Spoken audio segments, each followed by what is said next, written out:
Good day, everyone. Hello, welcome to Wednesday stream already. We are back. It's not gonna be a super long stream today. We're just gonna be chilling. I don't know even if I am gonna do some gaming today. We'll see what it brings. We finished Crimson Desert, and now I feel an emptiness inside, guys. I'm joking, but it's been a ride. It's been a wild ride with Crimson Desert. Now, technically, there's still like stuff to do.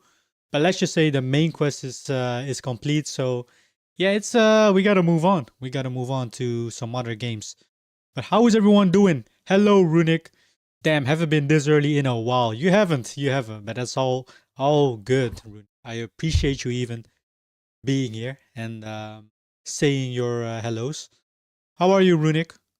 But yeah, honestly, I have no like plans. Like I was thinking maybe doing some more Metro. Perhaps we'll do that later. But yeah, maybe there's like some interesting videos or something. Maybe some new game trailers. I know Soros, I think, is like coming out soon, which looks it looks alright, I guess. Not really like my, or at least it's not really piquing my interest like as much as it did with Crimson Desert. But oh well. So yeah, I don't know, guys. We will just be we'll start with watching some videos. Maybe there's some interesting stuff going on. So but yeah, how is everyone today? I just had dinner. I walked the dog. I did all my house chores in my own house. You know, some things need to be done, and yeah, we are ready. So let's just say the energy can be lower than usual. But that's because, you know, I'm a bit exhausted. A bit. Alright. Oh, shoot. Wait, what the hell? 93-year-old Japanese ex-taxi driver becomes a YouTube legend at racing games? Ain't no way.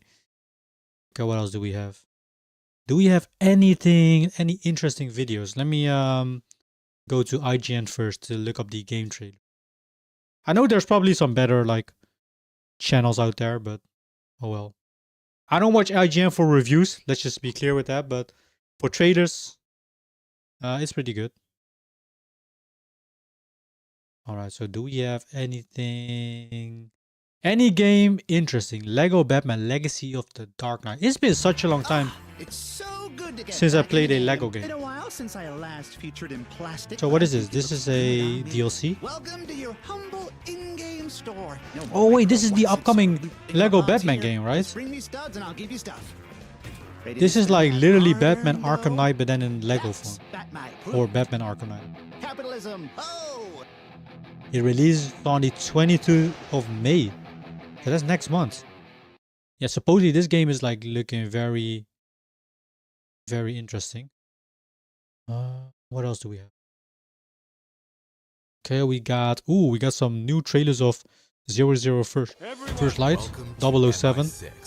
To succeed in the 00 Did I just really said 007? Wow, that's a shame. You should never say that. program, agents This game looks pretty cool. Them all possible chances to survive. So, take a deep breath, listen up, and you may learn how to get the job done and return to HQ in one piece. First Light. The first rule is to know how to blend in. Keeping a low profile while navigating a crowd will help you find different paths to your objective. Ken Banks, penetration tester. Pay attention to the surroundings, eavesdrop on conversation, and talk your way in with the help of unexpected allies. Relax. Dang, there's some Hitman type of Once gameplay. trespassing, slip past your opponents unnoticed, or use takedowns to silently get rid of them. When confronting a whole group of enemies, you may choose a gentler approach. And hut. Rob Minkley, Crux Magazine. Bluffing is an art that will serve you well, whether getting caught red-handed Over here. This reminds me so much of Hitman. or to simply pass through a room under enemies' noses. Oi, you lads got a faulty coffee machine? Bluffing consumes instinct and won't be available if a more experienced enemy is nearby. Dang, In that's this kinda cool. scenario, You won't get far without. So you can just like appropriate gear. bluff your way in. Therefore, the second rule is Hope to that they don't always notice you. come prepared. Well, what are we waiting for? MI6 will keep its doors open for you between missions, giving you the chance to catch up with familiar faces, gather intel, and prepare for your next move. So, your name is Moneypenny. Now let's not get carried away, James. QLab on Money the lower pen. level will give you access to a wide range of gadgets. I like it. Don't change a thing. Each tool is designed to go unnoticed on the field, but help with maximum efficiency. Right, follow me. I have something for you. The Q lens will highlight useful information about opportunities and hackable devices. Your Q watch should be able to activate these to divert attention, deactivate cameras, or get rid of unsuspicious enemies in creative ways.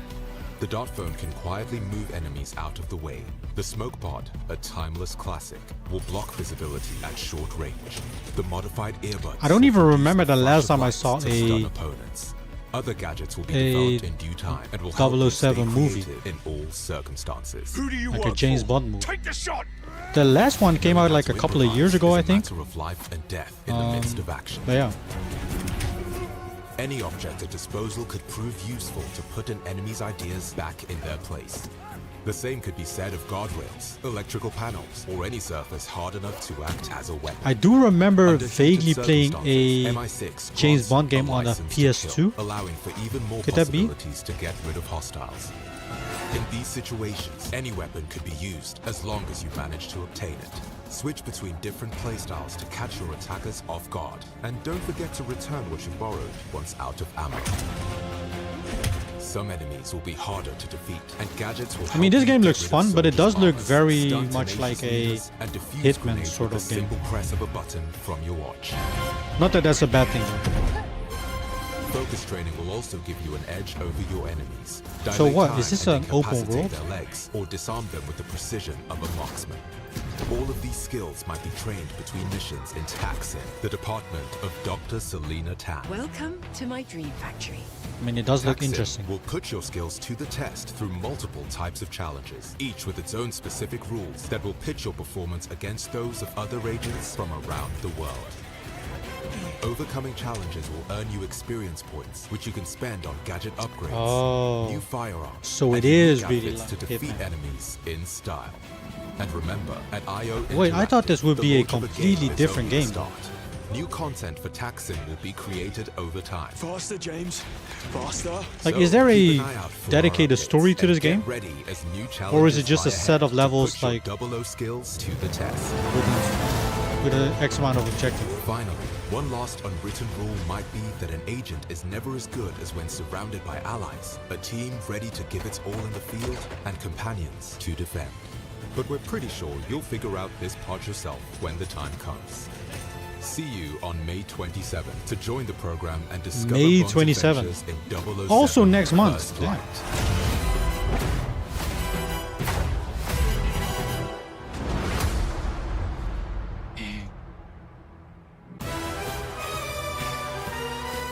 Okay, who made this game again?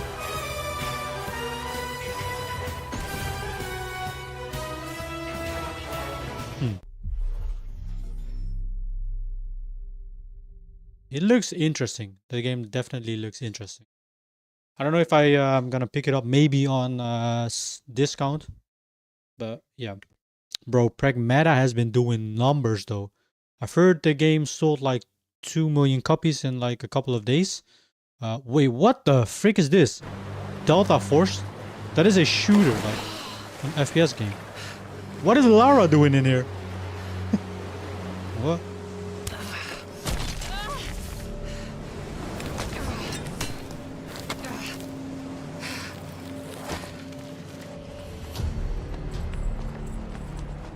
Why is Lara in Delta? I played Delta Force for a tiny bit. Be alert. It's actually not a bad game. And it's free as well. Oh, I know. There's an operator that uses a bow. She's gonna be a skin for it, right?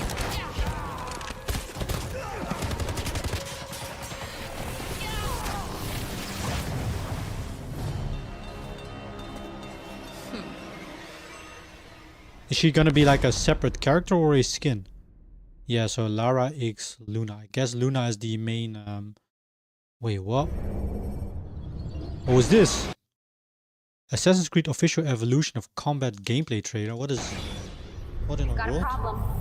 I This can't is this Assassin's Creed throughout the years? rejecting the treatment. Warning. Data stream unstable. Attempting to restore 2007, the first Assassin's Creed. I never played the... Funnily enough, my first Assassin's Creed game was the second one. This one. This one was pretty fun. Yeah, the combat back then was a bit janky.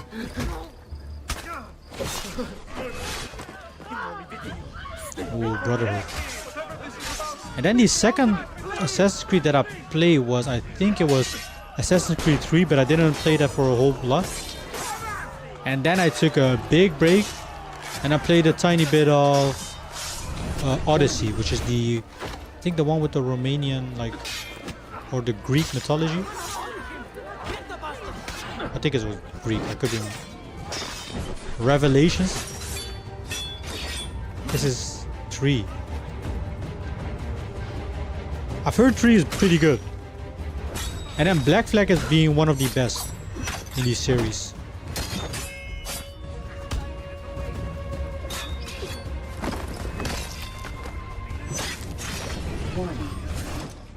Yep, Assassin's Creed 4 Black Flag. From what I've heard, this is like one of the best Assassin's Creed in this series.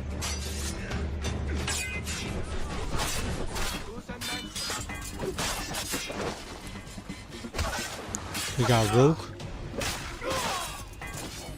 2014. Such a long time ago.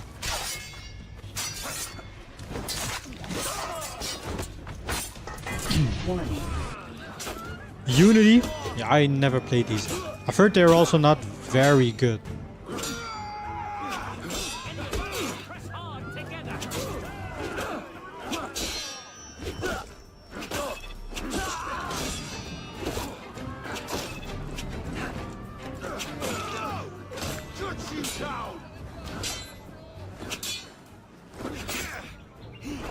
I wonder why though, like what? Maybe it's not the combat, but it's other like gameplay elements of it. Syndicate. What the hell? This doesn't even look like an Assassin's Creed game.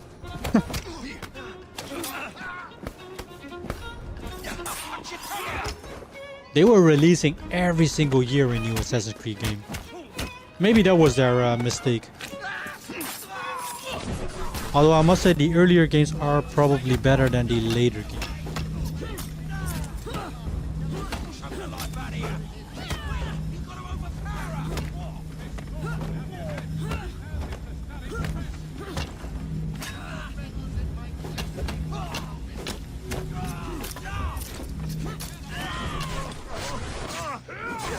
We got Origins. This one was set in Egypt, I think.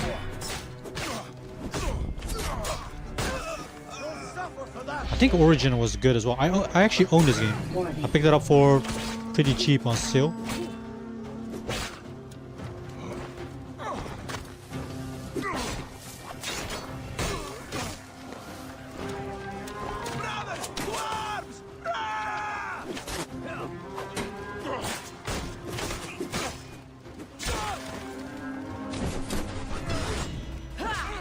And this one is Odyssey. This one is the one that I played. I didn't finish it as well. I mean, these games are just very long. They're very long.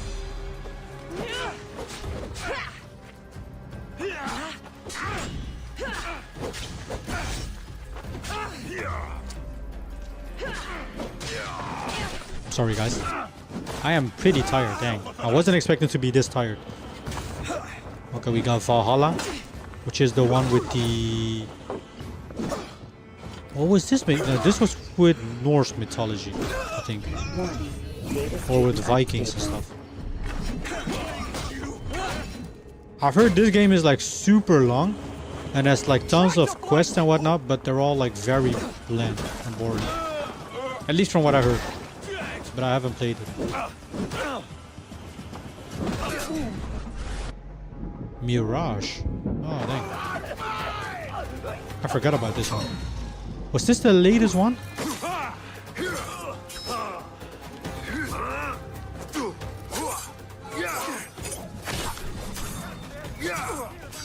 Okay, we still got Mirage. Where is this one set in? Shadows, of course! Of course, Shadow. How could I forget? Shadows. Oh man, I also played Shadows, but yeah, this game was it wasn't bad, I would say, but it was just underwhelming for me.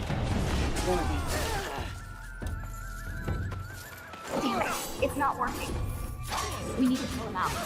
I was so hyped over this, Please follow all forthcoming instructions. but it just ended up feeling lackluster.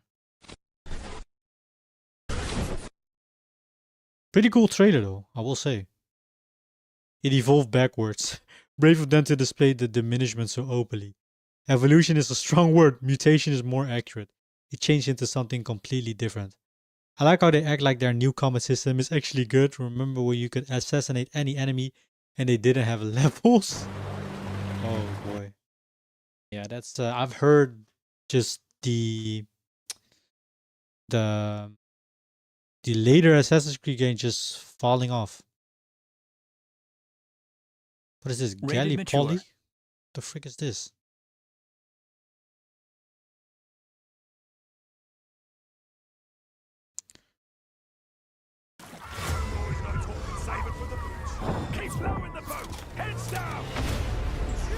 We got a war game. Gallipoli. What is this? Hell Let Loose?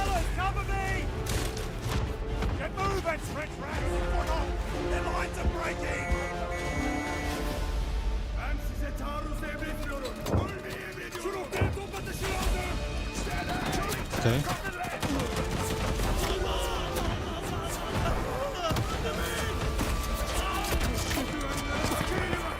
It literally looks like Hell Let Loose. But then mobile version or something. May 21.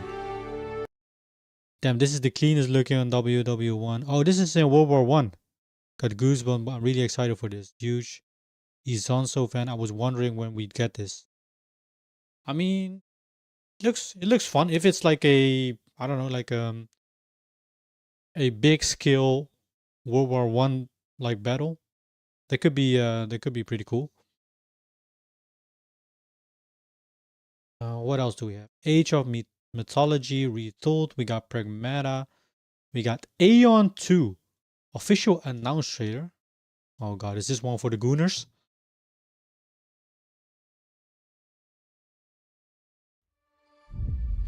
Aeon 2, huh? Oh god. Oh god, it looks like it's gonna be one for the Gooners.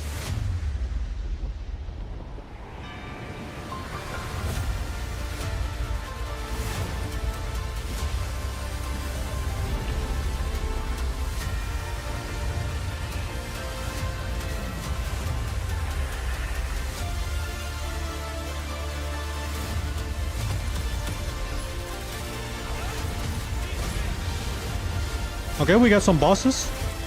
Hold on. Your saga takes flight.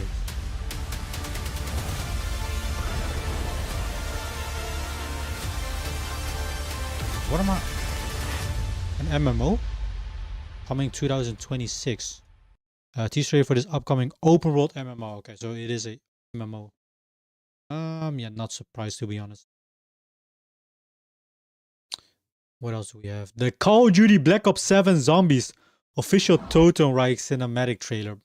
Bro, guys, I've been watching some Call of Duty lore videos literally for the past like 1.5 weeks or so, and it's been interesting but also very confusing. This is the newest map they're gonna release on Call of Duty Black Ops 7 Zombies official Totenreich cinematic trailer.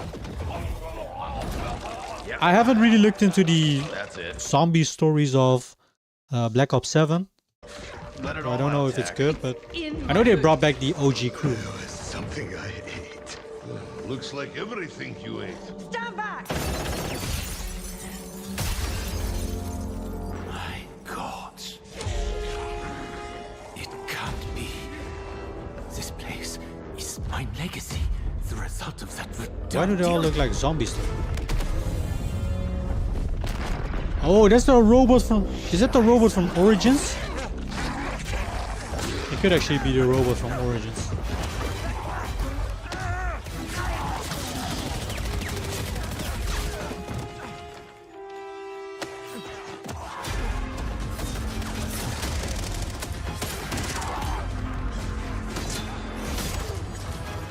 Dang. Hello, Clow. How you doing, bro?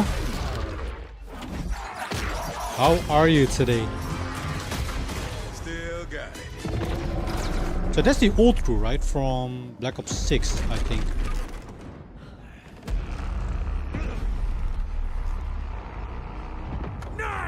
Oh, shoot.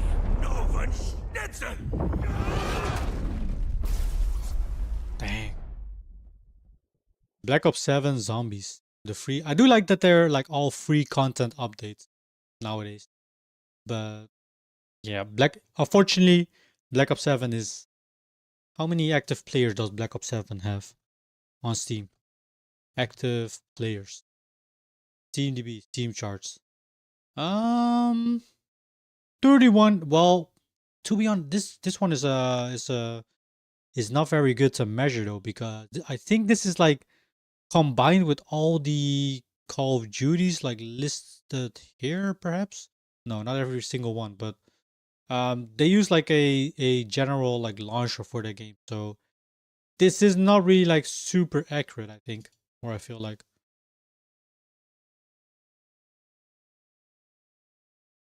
What else do we have? Devil May Cry Season 2. That's, I believe, the Netflix show. I still need to watch that. Dead by Daylight. Wait, what? Attack on Titan? There ain't no way. I like Attack on Titan. Such a good anime.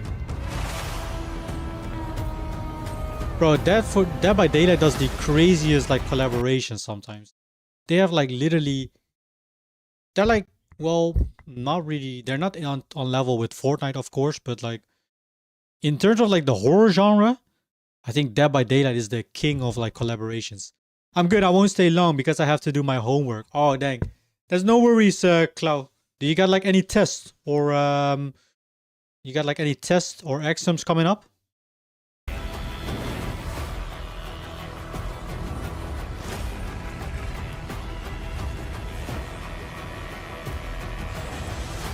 Darkest Dungeon.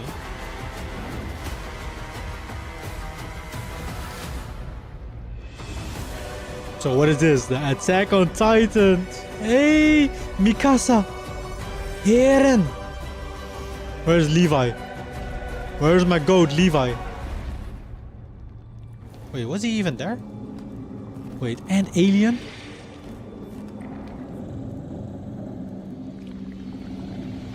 I think the Xenomorph is already in Dead by Daylight.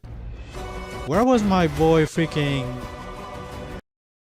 Dang, he ain't even there. He ain't even there.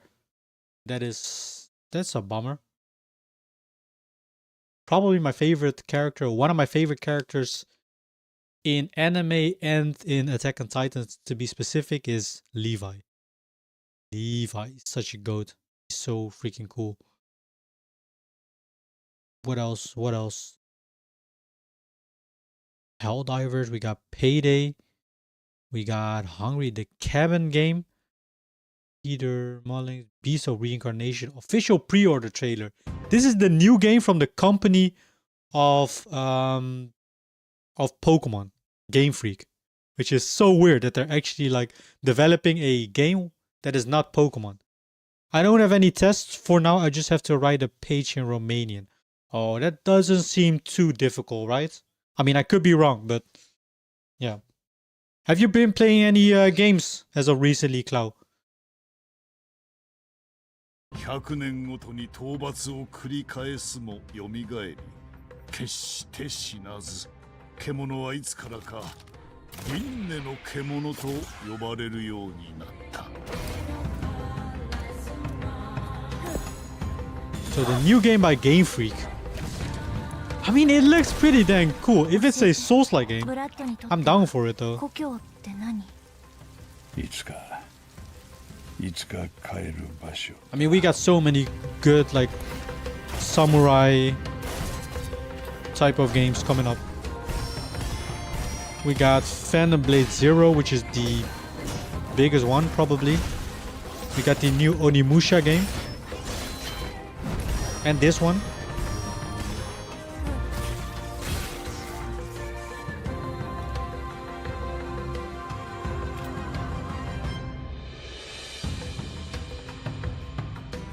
The brown Shiba skin. What?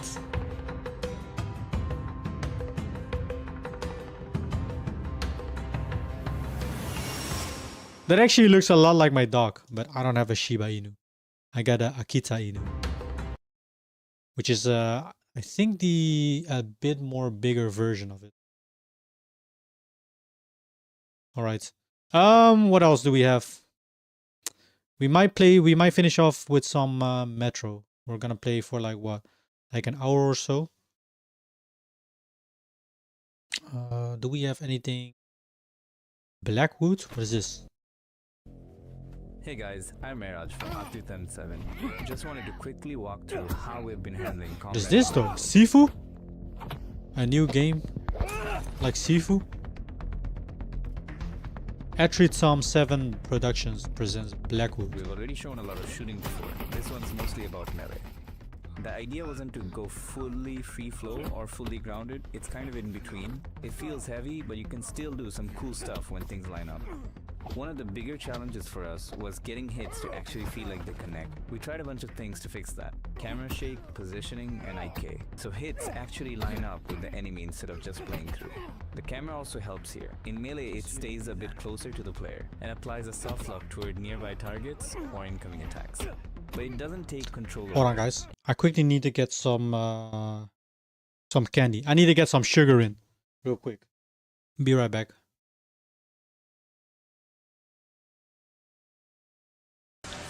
Increased damage of rampage of the furries.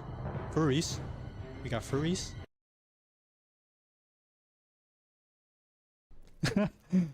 Young Riseball, bro, it's your boy. Oh shoot. Oh, bro, that's... I got caught off guard by this freaking Stars guy. Bro, I got my many names, you know. Young Rice Boy. I was also called... I also called myself Lil Chopsticks. Lil Chopstick was also my name, actually on COD, I believe. Free. You get it for free all the way. Always, every day, sons.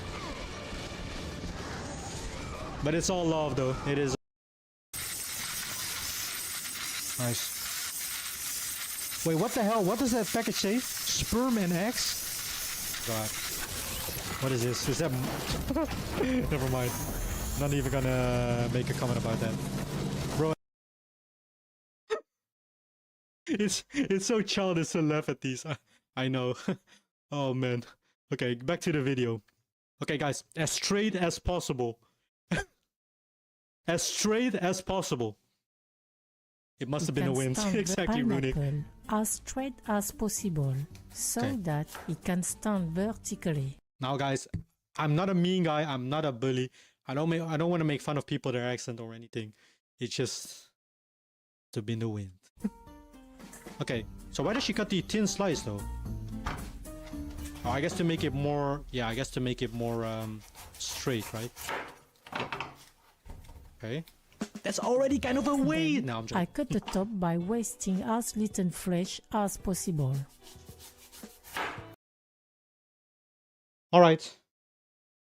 Dang. I need to get some sugar in. I need to get some sugar in, some candy. Enemies obviously react back, so we added parries and dodges. Most of the fights are really just about timing and reading what the enemy is doing. On lower difficulties, we show timing indicators for parries, and on higher ones, we take that away so you rely more on animation than cues. Takedowns are all contextual, so it's based on distance, angle, where you are, stuff like that. Same idea with the environment. If you're outnumbered, you should be able to use whatever is around you, instead of just trading hits. We've been running private tests, watching... This is literally like Sifu. Tweaking things based feel on like. that. If you want to join future rounds, sign-ups will be on our Discord, so make sure you don't miss it. So that's pretty much where Melee is at right now. Let us know what you think. Samsung paying for The Last Dance after the Samsung. Oh, I remember that Samsung game. That Samsung game actually reminded me of the dinosaur game that also came out. Hold on, Samsung. Bro, this game.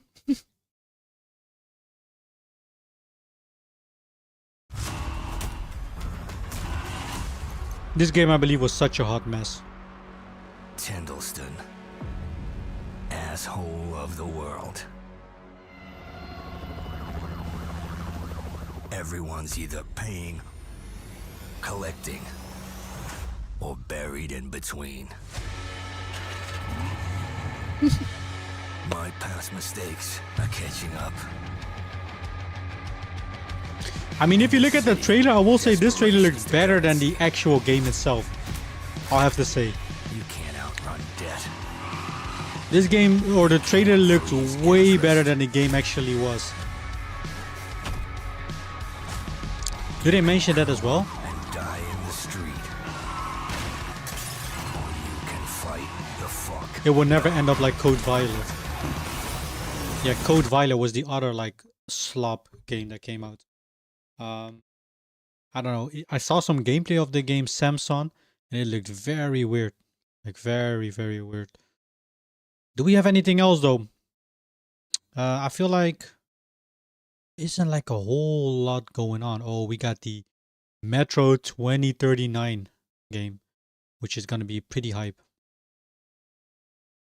Honestly, I think that is it. I think that is it. What games are we like looking forward to? Games releasing in 2026, confirmed release date. Do we have anything like interesting coming up? GameSpot. So we're now in April. What is coming out in May that is going to be like big? I think the Saros will still release on the 30th of April. But what do we have next month though in May? Okay. We got Forza Horizon, which is a pretty big game, I believe. Dang. We got Deep Rock Galactic Rocore. I know Deep Rock Galactic, like I own that game. I don't know what Rocore is though. Thick as Steve. Yoshi and the Mysterious Book looks like a pretty big one. Bubsy is, I think, a game from back in the day, right? Bubsy. Yeah, this is a game from like the PS1 days. What else do we have? Okay, so 007 First Light is coming out. And that is about it though. What about June? We got anything interesting? Not really. I know Dead or Alive is like an ultimate freaking gooner fighting game. July, we have... I don't know. Don't they have like pictures with this? Because I don't really recognize them. Metal Gear Solid Master Collection Volume 2, which is, I think, remakes. Marvel Tokon is a pretty, I would say, a big one, which is it's like a 2D fighting game with Marvel characters. Beast of Reincarnation is the game that we just saw from Game Freak. And then we got September, bro. September, we got Marvel's Wolverine, PS5 exclusive. And we got Phantom Blade Zero, guys. This game. My next game probably that I will buy on release is going to be Phantom Blade Zero. This game looks fire. Oh, we got some new gameplay as well. This is 1 hour long.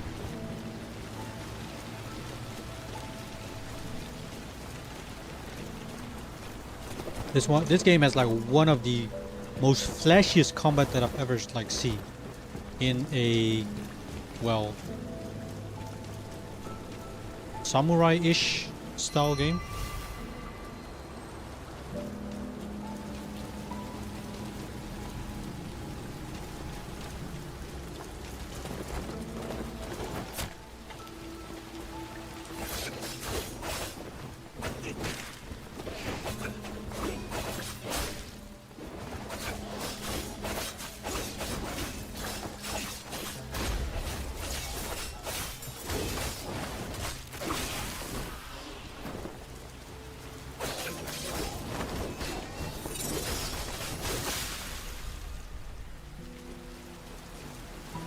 It looks very flashy.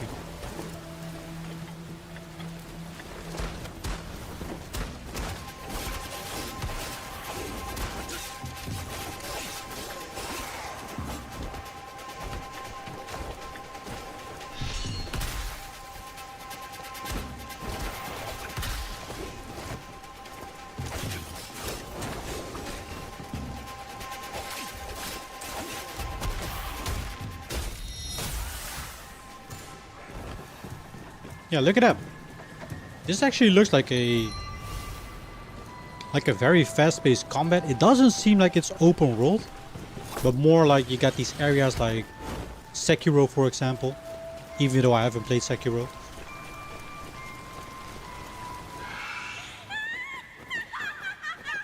But this game probably is gonna be a game that I will probably buy on release day. If GTA is not releasing this will be, I think, my second most hyped game of the year, with Crimson Desert being #1. It just is, bro. I just love the like flashy combat, fast paced, where your character does like all kinds of freaking weird, unrealistic, crazy moves, but it's just fire.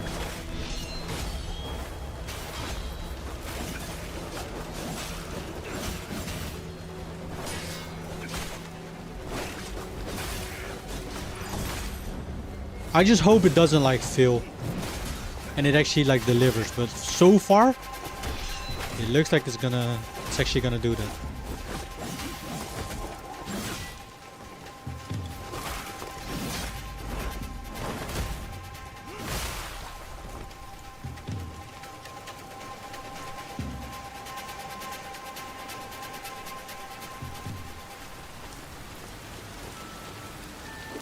So you got bonfires, I think.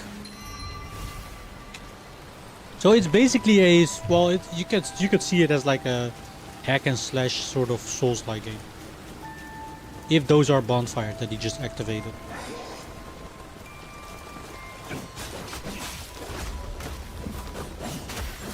As long as they just give us like tons and tons of like skills and freedom and stuff that we can use.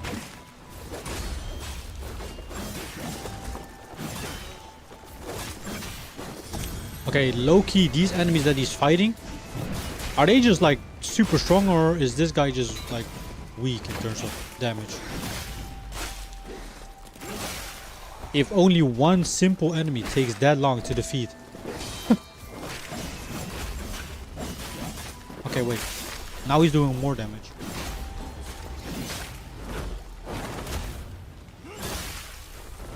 Bro, the camera angles and stuff during combat are fire. This looks good though. Phantom Blade Zero.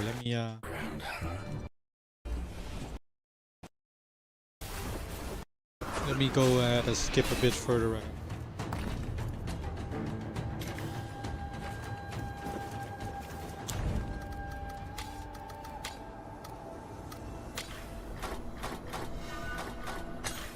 Got different weapon types.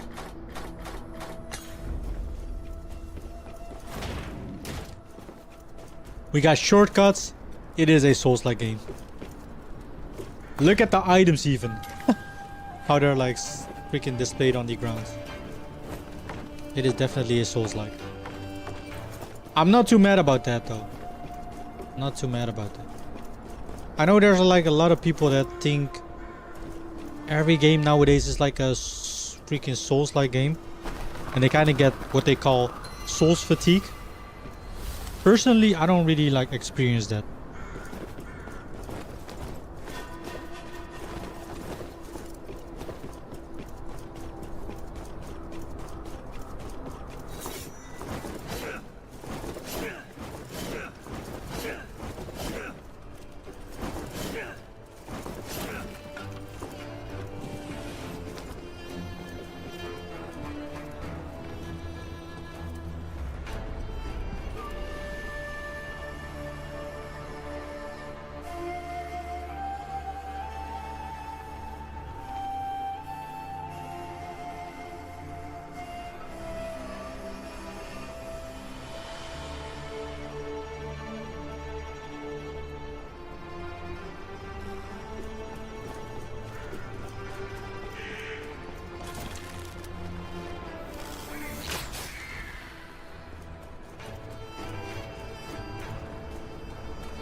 Yeah, I'm looking forward to this.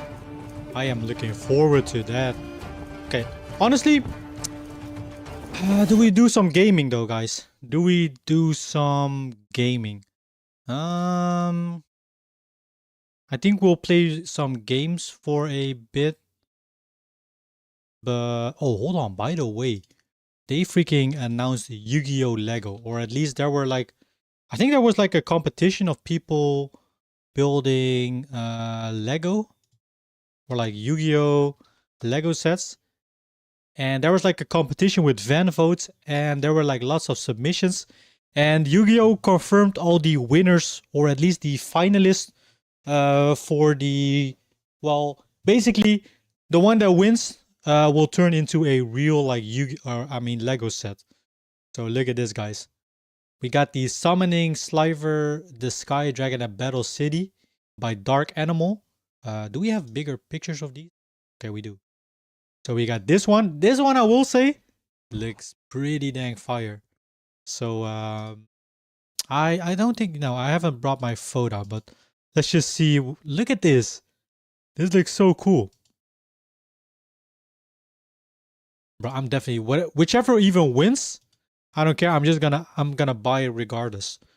We got the, which one is this? The Duel Across the Millennia by Moser Mommy. This one looks good as well, although I find it a bit, well, no, actually this one is fire. What am I saying?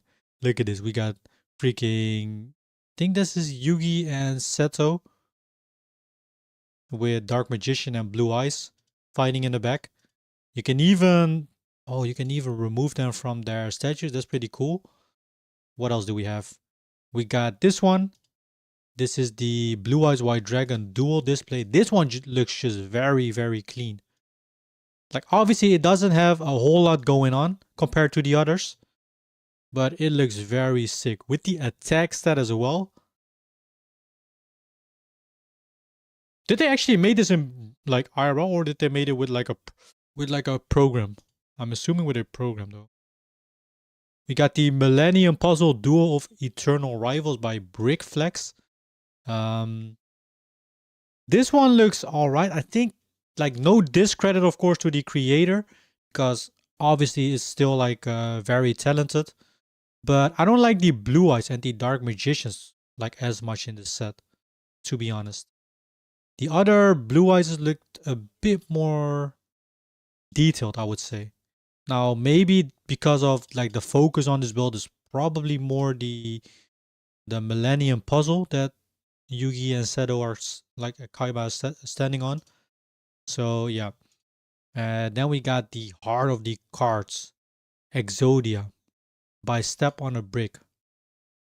Bro, I will say this one, wow, this one looks.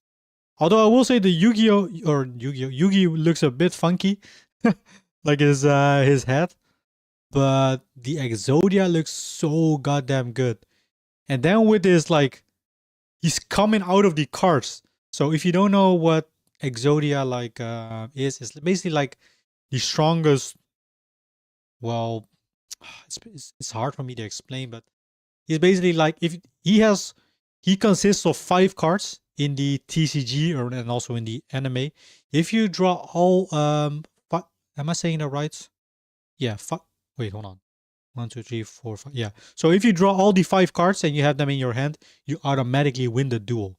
Basically, the strongest like being in the Yu-Gi-Oh, in the world of Yu-Gi-Oh. But man, look at this. So they have the separate cards with his right leg. It's like, bro. Honestly, I think this.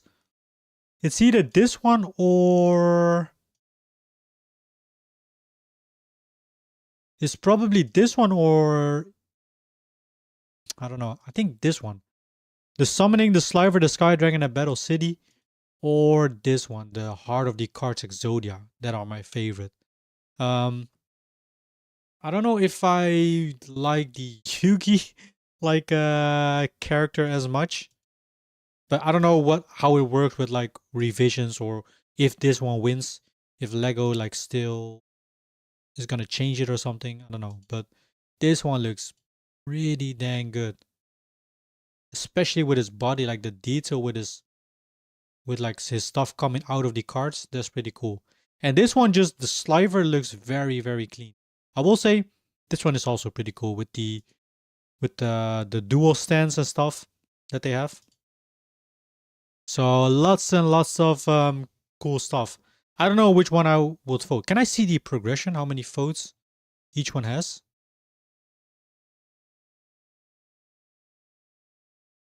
I'm actually curious. Can I check? Vote for this. Okay, so you need an account. I can't. Don't seem to be. There doesn't seem to be any way that I can view how many votes it has. Now, another set that is coming out. Obviously, I said this before. One set that I still want is the Hogwarts Castle of Harry Potter. Castle Lego. The big one, I mean, you have like two, I believe. But in this case, I mean, this one, like the gigantic freaking set. That is still one set that I want to have. And I think recently there was a leak that they are going to make Minas Tirith from Lord of the Rings, which supposedly is also a huge freaking build. Now, people already made like mock-ups or custom builds. I think this one. But apparently there may be an official release, which if that is the case, that will be my also a set. I don't know. I don't want to collect like Lego like as a diehard fan, like buying like all kinds of stuff. I just want like a couple of sets that look cool to me. This one being one, the Hogwarts being one, and maybe like another like big set. And then yeah, if they do like collaborations with my favorite shows or animes, Yu-Gi-Oh, then that could be also interesting. Now they did one with Pokemon as well. I mean, this one is cool. This is like an official set from the Pokemon and Lego collaboration. But it's, bro, it's $650. That is just so much. I know Lego is based, I think the prices are based around how many pieces it has or uses, but still, 650. Let's be real here. Who can even like, which kid can avoid these sets, like, or afford these sets?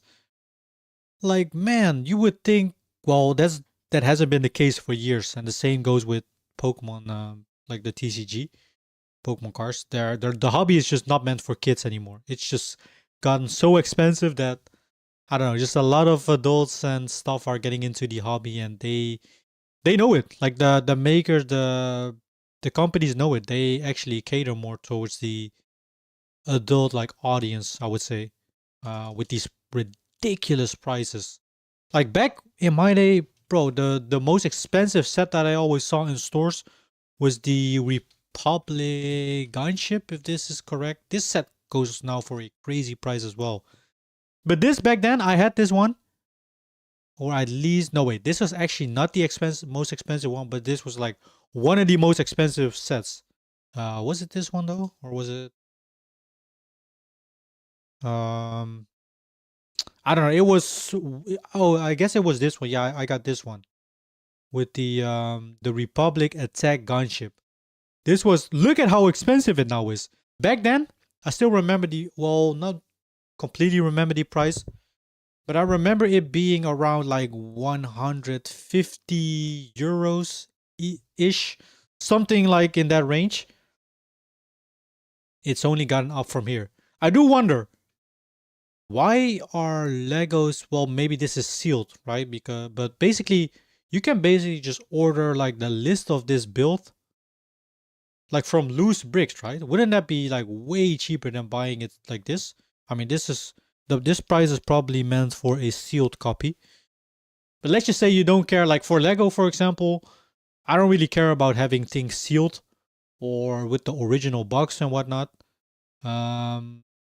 Wouldn't it be cheaper to just buy them loose, like the bricks, piece by piece? I don't know. I feel like that will be way cheaper. But like, look at this. The actual like most expensive set though, back when I remember, like back in the freaking Toys R Us days or whatever, was the Death Star. Was it the Death Star? No, it was not the Death Star. It was the big ass ship from Lego. Death. No, not the Death Star. It's the gunship. Gunship? No, no. How the frick? Big ship. I forgot the name of it. It's this one. Imperial Star Destroyer. The Imperial Star Destroyer. That was the I think that was actually the expensive set. Lego. This one though, bro, if you would have had, I knew someone that had this set. It was like such a freaking big set. The Imperial Star Destroyer. How much does this go for nowadays? It's still in stock. Wait, oh, this is a minuscule one. This was like what? Around like 2006. Yeah, this one. This one. It goes for 1,480, almost 1,500 bucks. This one was like the most expensive one. I don't even know what the price was back in the day. I remember it being like a couple of hundred at least back then. But it's crazy. Crazy how these like prices have skyrocketed. That makes me actually curious though. Most expensive Lego sets. I'm actually curious what the most expensive Lego sets are now. I wouldn't even be surprised if the Imperial Destroyer was like pretty high up.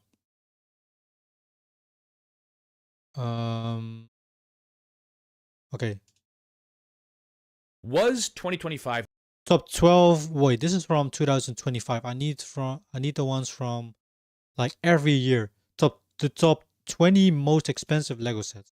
It's no surprise Mr. Christopher 19. that Lego sets can get pretty expensive. So let's They take a can. look at the 20 most expensive Lego sets ever produced. Starting at the 20 spot, we have Ooh, set Lord of the Rings? 10333, The Lord of the Rings Barad-dûr. This has 5,471 pieces and 10 great minifigs, Oh, and dang. it retails for $460. Mm. It stands over 32 inches tall, so it also makes it Still one of cheaper than the freaking Pokemon statue. the tallest Lego sets ever made. And this is a must-have for any Lord of the Rings fan. Releasing in 2018 Oh, with shoot. 6,020 pieces, 28 minifigs, Hogwarts and Castle. a retail price of $470 is the Hogwarts Castle. This is still on shelves with no retirement date in sight, and it's currently competing with the UCS Millennium Falcon for longest Lego shelf life. And the Dang, rooms longest inside Lego are shelf life. immaculate, and they do a great job of showing us what we see in the movies. Obviously, with the set this big, you are going to expect some stickers, and that's not really a big problem for me as they do complement the set rather well. I made a comment on this in the past, but I only consider this set to have 4 true minifigs because the rest are these microfigs, and that helps make this set seem more minifig or microfig scale. It's an absolutely massive model. Dang, and look while at this. I'm not a big fan of I want to get this one one day. Why Lego decided One day. to make this set with If I feel like it. microfigs in mind. For $500, we have Jabba the Hutt 75397, the UCS Jabba Sail Barge, the most recent Lego Star Wars UCS set, and this did not disappoint. When you think of what a UCS sail barge should be, Lego did exactly How much that, does it go for? including some great minifigs. The Jabba the Hutt even though minifigure is actually kind of funny. there are a few questionable decisions, this is a set that fans were speculating would happen for a very long time. While this is a very good UCS model, besides the minifigs, the biggest complaint is that the Desert Skiff and Sarlacc pit set was not included in this, and if that set was included with the sail barge for that $500 price tag, $500, UCS dang. set would have been on a lot of Lego Star Wars fans' top 5 Star Wars sets of all time. Set 76269, Oh, the Avenger Towers? released in 2023, has 5,201 pieces, 31 minifigs, and also ties the Jabba sail barge, retailing for Does it got all the Marvel heroes $500. as Besides minifigures? this being a perfect Oh, it Avengers does. tower, the other really big selling point is that this is a modular building. You can connect it to the other Marvel sets or any Oh, that's other pretty cool. set that you want, and you can incorporate it. I've into heard about Lego that. Like some sets being, what did he say? What they called? City if you want to. Just by looking Oh. at the set, you would modular building. Avengers Tower. The other really big selling point is that this is a modular building. A modular building. I guess that means that if you have a modular build, you can connect it to other pieces from the same series, because Lego does these like sets, the Lord of the Rings set, the Minecraft set, the Harry Potter set. You can connect it to the other So that's pretty Marvel cool. sets or any other set that you want, and you can incorporate it. I wonder in if your you Lego can city connect if the you Hogwarts want to just by the looking set as at well. the set, you would assume it's very tall, and that is exactly right, as the height of it stands around 36 inches. Another 36 set for $500 wait, how much is centimeters? 10316, The Lord of the Rivendell. Rings, Rivendell, releasing in Rings. 2023 with 6,167 pieces and 21 minifigs. This was the first Lord of the Rings set that LEGO released since bringing back the theme. I think it's safe to say that to LEGO Lord of the Rings fans, this is the best set that they've made, but I also think it's safe to say to many LEGO fans in general, this looks is very one of the good. best LEGO sets ever made. I was about the to say. colors really pop, there's immense detail, the minifigs are fantastic. Although if Minas Tirith comes out, that might overtake it though. Minas Tirith is like one of the most iconic cities in Lord of the Rings. Fantastic. LEGO did a nice job of implementing some Easter eggs throughout the set, and if you want, you could also break this set up and display it in different sections. That's also, cool. for $500, we have set 76405, the 500? Hogwarts Express Collector's Edition. Releasing in Collector's 2022, this set recently retired, and if you want it today new in box, it will cost you right around $630. Dang. It contains 5,129 pieces Why, and though? has 20 minifigures. I'm a really big fan of this set. I understand why some people might have issues with it regarding the platform, and that the only train tracks compatible with this set Collector's are the edition. ones for this set. You can't use the regular train tracks. But besides what I consider That's a to bummer. be two minor complaints for a set of this magnitude, it is awesome. I love the interior design of the train. I love how you have the quote tiles from different scenes in the movies, and I love the minifig selection. And I really love how they added a train ticket in this set for platform 9 3/4. It just makes it feel more special. 2021 introduced us to the Cat D11 Bulldozer. Is this from Lego Technic? Retailing also for $500. This had 3,854 pieces, and today if you want it new in box, you are going to be looking around $700. This is our Dang. first set so far from the Technic line, and this is really cool.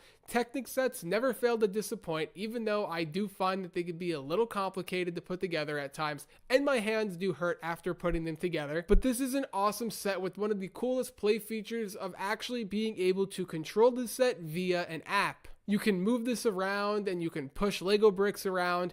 Everything about it's really cool, and it reminds me a lot of the motorized AT-AT Walker with how you can actually control this set with the push of a button. I remember that being like the biggest thing around Lego Technic sets. Like every Lego Technic set, I guess that's what it was for. Had like some sort of like moving functionality, which was, it was pretty cool, but I wasn't a whole big fan of Lego Technic sets.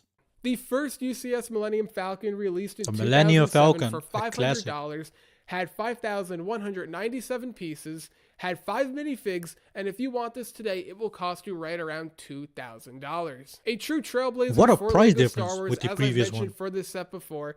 This really paved the way for Lego sets and Lego Star Wars sets that we have today. The Millennium Falcon is one of the most famous ships in all of Star Wars. Yep. So the Lego knew making this, it was going to be a good seller, and that's Isn't it the exactly most what famous happened. ship, like, Another one of the most regardless? recognizable items from The Star Death Wars Star. is the Death Star, and that's what we have releasing in 2016 for, once again, $500. Set 75159, the Death Star. It has 4,016 pieces and has 27 So even in 2016, these sets were already $500. Very easy. minifigs. Well, I personally prefer the 2008 version of the Death Star. This is not a bad set by any means. It contains a ton of iconic scenes and rooms that we see in the films, and it has a great and very large minifig selection. And how can you forget about Darth Vader's TIE Advance that's also included? Set 76210, the Hulkbuster, retails for $550. What? And Why? today, if you want this, it will cost you right around $550 as well. It is 4,049 pieces, and it has 1 minifig. The It's no Hulkbuster? secret that this wasn't the best-selling Lego set, and it wasn't the most popular among fans. A Why lot was of it so people didn't expensive, like though? this set, and that resulted in this being on sale for a majority of its shelf life, hence the retirement value of this set being exactly what it cost at retail. So many Pretty people low. were able to grab Well, a set of this I still think it's pretty magnitude on a overpriced for what discount, you and get. that directly impacts the price of the set that we see Yeah, I would today. not With pay that much for 9,036 this. pieces is the Ooh, Lego Coliseum. the Releasing in Colosseum. 2020 for a price of $550, this set now costs you around $1,100. This is a And beautiful set, and while it is very repetitive that's a in hefty the building price. process, once completed, it's But very at least satisfying. like this is like nice. I would say this is like pretty cool to display in your room. Like for example, if you got the Hulkbuster displayed in your room, I would rather like display this, like a nice building, or just the Marvel like tower, instead of like a Hulkbuster. I guess I'm just more a fan of like cities and structures instead of like freaking characters or cars or whatever. Anyone who walks into a room and sees this set will know exactly what it is with how famous the Coliseum is. Going back to the LEGO Star Wars theme, we have set 75331, the UCS Razor Crest, releasing in 2022 with 6,187 pieces and 4 minifigs. This set retails for $600. I spoke about this set a lot recently, and for good reason. It's an amazing set. It's one of my favorite LEGO sets, and it's also retiring at the end of the year. So if you do plan on picking this set up, I highly like the recommend other Star Wars you do it ships sooner more. rather than later, just so you don't run the risk of this set selling out. And a perfect time to buy this set will be during the LEGO Star Wars May 4th promotion. Getting back on topic, we have set 10307, the Eiffel Tower. Eiffel Tower, the tallest LEGO set at just under 5 feet tall. This came out in 5 feet tall? 2022. It retails for $630, and it has 10,001 pieces. Just like the Coliseum, this set is a little bit repetitive, but everyone is going to know exactly what this is, and it's going to catch your eye. I don't know how many people are going to be able to walk past a LEGO set that's nearly 5 feet tall and not notice it. Though. For $20 more, we have the UCS Venator, releasing in 2023 with 5,374 pieces and 2 minifigs. This looks like the Imperial Star Destroyer. Every Star Wars fan was a bit more for. smaller. Besides the whole Captain Rex controversy, the other big controversy around looks very this clean set with the red. was the decision for LEGO to make this a flagship Venator with those red markings we see, and I am a big fan of the red markings. I really think it makes it looks pretty stand slick, out I even will say. more. And in Like the general, Imperial I just like Death the Star is just a hunk of freaking gray Lego. What up, Bob? How you doing, bro? We're just chilling today, watching some videos, yapping away. Now I just figured let's just watch the top 20 most expensive Lego sets. Because I actually have the urge to buy a Lego set in a while. It's been a while since I bought one. How you doing, bro? How are you doing today? Flagship Venators more. Yeah, this not a looks hard cool. swap This looks to like a change cool this to the set. more standard Venator, but it will cost you extra The money, Venator. and I don't know if anyone's going to Star want to spend Destroyer. any more It looks money very on similar. this set after spending $650. I don't know a whole. I did watch all the movies of Star Wars, but like all the lore and names and whatnot, I can't remember. On it. Overall, I think this is definitely a contender for top 5 LEGO Star Wars UCS sets. For $680, The Titanic? is the LEGO Titanic. Right around 53 inches That in looks length, very this clean. is by far the longest LEGO set ever made. The longest and not only set? is it the longest LEGO set, Oh it is my also God. the heaviest LEGO set at just over 30 pounds. Containing 9 I'm assuming since it is so heavy, the inside is like actually not hollow. I feel like it's like all filled up with bricks, but I could be wrong. Good. How you doing? I'm doing good as well. I was a bit tired today, so we're not gonna do a whole like super long stream today. But yeah, I just wanted to stream a bit, watch some videos, chill. If you got any recommendations of videos that we should react to, you can send it. But other than that, it is going a-okay. Did you just woke up, Bob? Like, it's like almost 9. You usually wake up at around like 6 or 7 p.m. 9,090 pieces. Ever since this release in 2021, it has been a bestseller for LEGO, and for good reason. Looks very as this clean. is an I personally awesome don't Lego like set. This is one of those boats rare Lego sets in general, that I feel could be on or at least shelves for a the Lego next set. 10 years, and I don't think anybody will complain about its extended shelf It life. looks very Retailing for $700 is the Libar LR 13000. Releasing in 2023, this is one of the most interesting price per piece ratios with 2,883 pieces. It And probably as I can mentioned pick up a before, whole that lot of price stuff. tag of $700. 700! Numerous times in the past, price per piece does not mean everything, and I don't really That take is- it into account all too much. So price per piece doesn't mean everything. This one has only 2,000 pieces, but it costs 700. It costs more than sets that have freaking 6,000 sets. And with a set like this, It costs you are more than the using a Hogwarts ton custom. of large pieces, hence why the piece count is so low. This set stands over 38 inches tall, and just like with the Cat Bulldozer I mentioned earlier in the video, this set could also be controlled using an app, and you can move it around, and you That's can pretty even cool, pick but up like items. In very 2019, useless. we I would saw say. one of the most iconic Lego sets with The the Imperial Imperial Star Destroyer. Yup. Retailing also for $700, and then retired not too long ago, and now this set will cost actually you got around retired. $1,200 new in box. And Wait, so he mentions, is this the same one that was also in 2006 in these stores? I don't remember it being like 800 euros. I could be wrong. I woke up at 7 p.m. So how late did you go to bed? Bob? retailing also for $700, That's crazy. and then retired not too long ago, and now this set will cost you around $1,200 new in box. And a fun fact about this set is that it's actually based off of the Devastator, which is Darth Vader's Star Destroyer. And I don't know about you, but anything that's attached to Darth Vader's name in Star Wars is price goes instantly up. 10 times cooler. The two minifigs included are both exclusive to this set, and Oh, while wait, I this would is love not to the also have older seen one, a Darth Vader I think. minifig included in the set, being that it is his Star Destroyer, I don't think that takes away anything from this beautiful model. At $850, The AT-AT. 6,785 pieces, and with 9 minifigs, is the UCS AT-AT Walker. Originally, this was $800, and then got a price bump up to Dang. $850. And I still 800. think, regardless of if you got this set at $800 or $850, it was a great buy. This set just retired, and it's already going to cost you over $1,100. Lego always does a fantastic job with AT-AT $101,000. walkers, and they decided to I will say these look like very fun to display, like the little legs and stuff. They were pretty like funny in the movie as well. 5 in the morning, I was playing BO7. Damn, bro, you have been putting a lot of hours in BO7. I feel like. Have you watched the new trailer of the Totenreich something map? We just watched it. It was actually pretty interesting. But dang.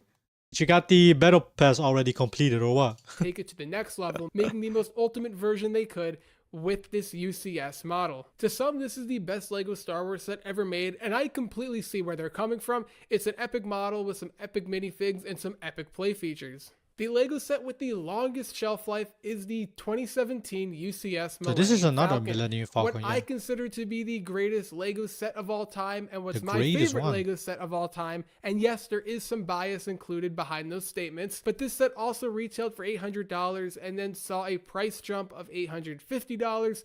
And it had 7,541 pieces. and It's has so 8 insane minifigs to from think both the about, like, original how trilogy expensive and the these sequel sets are. trilogy. While this set is mainly for display, How is a there are kid a few freaking play supposed features to involved, like afford you do these? have some Let's be rooms honest. inside the Let set. alone like let alone their parents and the kids. Like, dang. I mean, I guess like even for a birthday present, like, bro, like giving a 800 freaking gift. I mean, yeah, I don't know. It's wow, And you can also crazy. change which radar dish you want, and you can make this either the original trilogy Millennium Falcon or the sequel trilogy Millennium Falcon. Lego really went Like I got the Republic gunship Lego set for my birthday, and that was already like super expensive. At least from my from what I felt like was expensive to my parents, at least. I don't know. above and beyond with this set, and if you have this, I highly recommend a stand for it.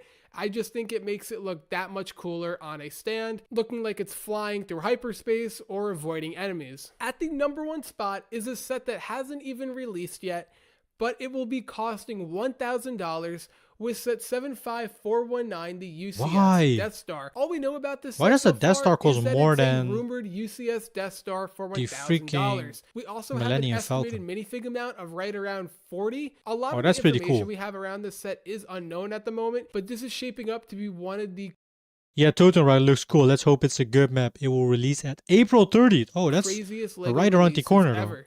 Hype behind Lego P3 that retails for $450. Be changed. Question was I don't never, like will the Lego make a the 1000? Lego sets that are literally freaking cars or whatever, you know.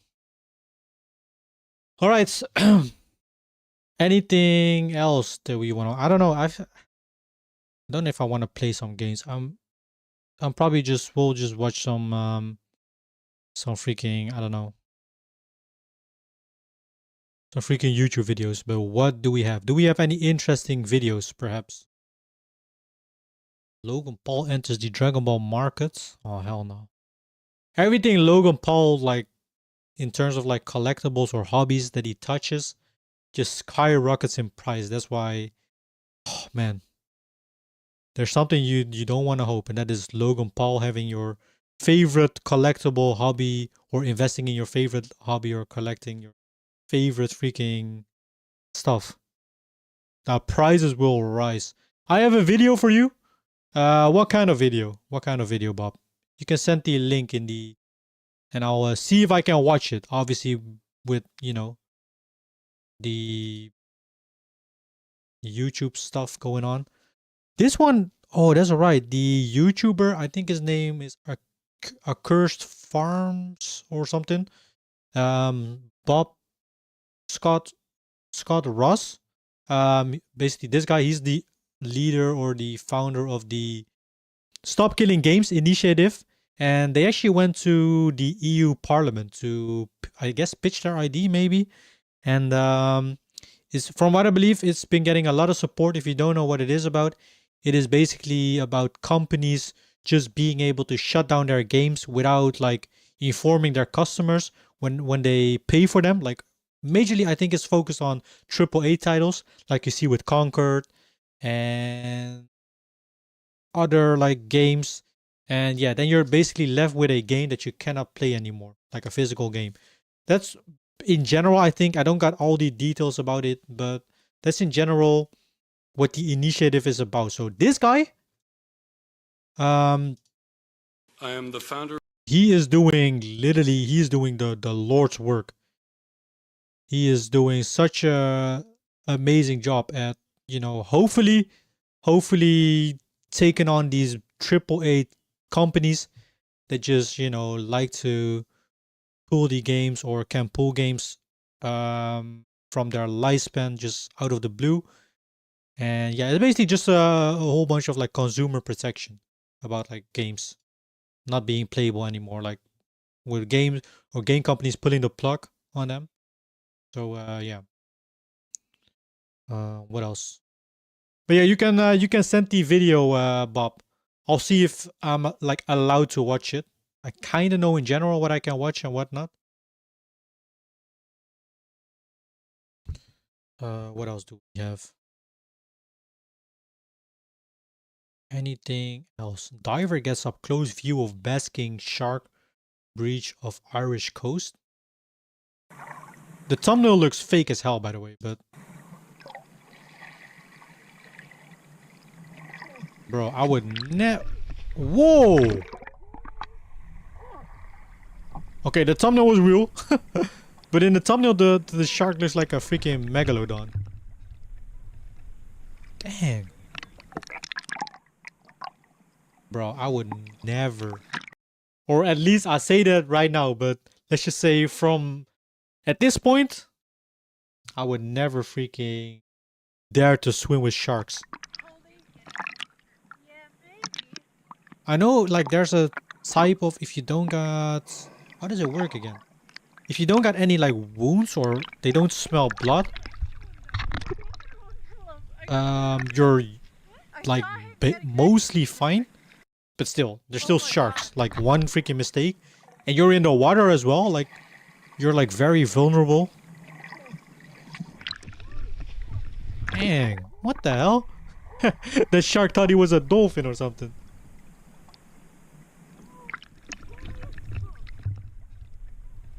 Dang, that's kind of sick, but nah.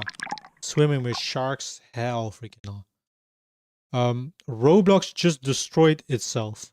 Search that, the video is interesting. Roblox just destroyed itself.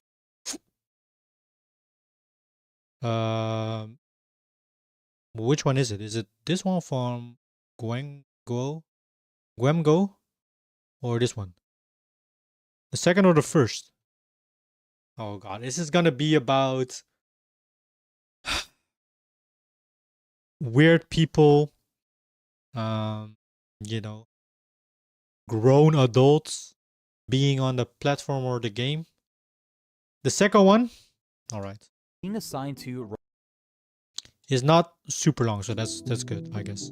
So recently, Roblox has announced that they will be rolling out one of their largest, most controversial, and greedy updates to date that will majorly change how the platform is run and managed forever, with new features set to improve child safety, such as players of different ages being assigned to Roblox Kids for children ages 5 to 8, Roblox Select for kids aged 9 to 15, and Roblox that is, I guess, a Standard for good users step, aged 16 and or above, not? in order to try and improve parental controls and combat against child on the platform, which is a massive issue with this coming into effect in June. However, Roblox has also announced that as early as next month, players will no Wait, is this a AI voice or not? Like, he sometimes like pronounce it a bit weird, but oh well. longer be able to upload Roblox games for free. To upload games targeted to people of this all is definitely ages, players AI, now need to purchase and be subscribed to a new feature called Oh, Roblox Plus that will essentially replace Roblox Premium, in turn locking game publishing and designing behind a paywall, which completely destroys the idea of Roblox being a platform that inspires creativity. Now showing Bro, how what in the polarizing freaking AI voice is this, bro? Dang. hungry they truly are. Roblox will now also force these same people to undergo ID verification, which will make them susceptible to their personal information being leaked. This entire update actually caused so much backlash and was so intensely hated that Creedcraft admitted that he has never seen the Roblox community this mad. I don't know if I've ever seen the Roblox community this mad. I don't know how they're gonna top this one. So if you all truly agree that paywalling the ability to upload Roblox games and forcing everyone to undergo these highly unreliable ID verifications is an awful addition to the platform, make sure to leave a like, subscribe, hype the video. It's a terrible step. They force you to do ID verification. Yeah, bro. You're basically giving, I mean, a lot of companies do that. Like they require you to give their personal information. But man, for children as well, one leak and all their freaking info is gonna be on the streets. Make sure to share gonna be this out with there. others so Roblox can see how many people disagree with his greedy decision. Now this all started off with a tweet by the RTC stating how in early June, in order to ensure better child safety on the platform, given their horrific track record of dealing with Roblox will be conjugating users based on their age in 3 different categories. Players verified to be 5 to 8 years old will be designated under Roblox Kids section, which will make it so they cannot speak unless their parents authorize it, but it will only allow them to communicate with others who are below 13 and are trusted friends. Roblox Kids users will also only be able to play mild or minimal Roblox games that contain nothing controversial or mature in it. Users aged 9 to 15, however, will be assigned Roblox Select. Not too sure what Select means here, but they will be allowed to play games that are minimal, mild, or moderate. Players in this Roblox Select designated group, if between the ages of 9 to 12, can see chat if their parents allow it, and are only able to speak to users. I mean, I under will the say, ages it's good that they try to do something like against the, you know, weird people on the app to kind of like fight that off. But still, it's, I don't know, like doing a ID verification. I don't know if that's the right way. But then again, I don't know what would be a better way as well. If you don't do ID verification, that you can't even type on Roblox at all, then you just play as a mute avatar. I remember that being a thing like years ago in RuneScape as well, old school RuneScape. I had like an account which was like, I believe still, I guess, under the age where you could type. And my character was only able to do like a certain like standard amount of words. I wasn't able to type freely. or trusted friends. People in this group who are 13 to 15 can speak to users 9 to 17 and have chat on by default. Now the final designated group, being called just Roblox 16 Plus, is pretty self-explanatory. People ages 16 or over will be put into this category, and everyone will have access to this chat as well as games with all maturity labels, including restricted, and parents can still monitor their account until they reach 18. Now this was all done to conjugate users into different age groups to avoid and bad actors from engaging with and communicating to users significantly younger than themselves. And while it is odd that users are still forced to undergo ID verification, that is notoriously unreliable and have been known to have data leaks, putting any user's personal and private information at risk of being sold or distributed. Overall, I do think this is an example of Roblox taking initiative for once and taking a good, albeit small, step against the massive problem that has been affecting their website for years. However, many people I was about to say, like, it's not a bad like idea to do like or have like these restrictions on your platform with like age requirements and stuff, but needing to upload your personal ID and like your government information, not sure about that one. But Roblox did that because it got 150 lawsuits. Been actively arguing that Roblox has basically now offered a whole new selection menu essentially for Roblox, with potential victims of theirs now being designated into categories that they could take advantage of, as can simply just buy Roblox accounts which are ID verified as being young and then infiltrate these groups to basically get their victims for free. So that is a fair criticism. That's crazy. Roblox still has a pretty long way to go into ensuring the safety of their platform. Creecraft also came out to express his dissatisfaction how Roblox again is trying to force users to undergo ID verification before being assigned into one of these groups, instead suggesting that users should be placed in these groups based on the date of birth they used to sign onto Roblox. So I don't hate the idea of Roblox Kids, I don't hate the idea of Roblox Select. What I don't like about it though, two things. Number one, I don't like that in order to be placed in these groups, you have to do age verification. I think it should just be based on the account age you set whenever you sign up to Roblox. Now, I understand why it's not like that.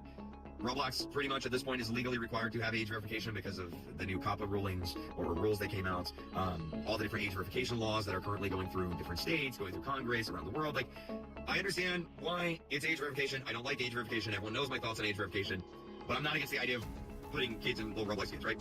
Or in the Roblox daycare section. I also don't like that if you don't do age verification, you automatically get put in the Roblox daycare. I think there's very valid reasons and concerns as to why someone would not do age verification.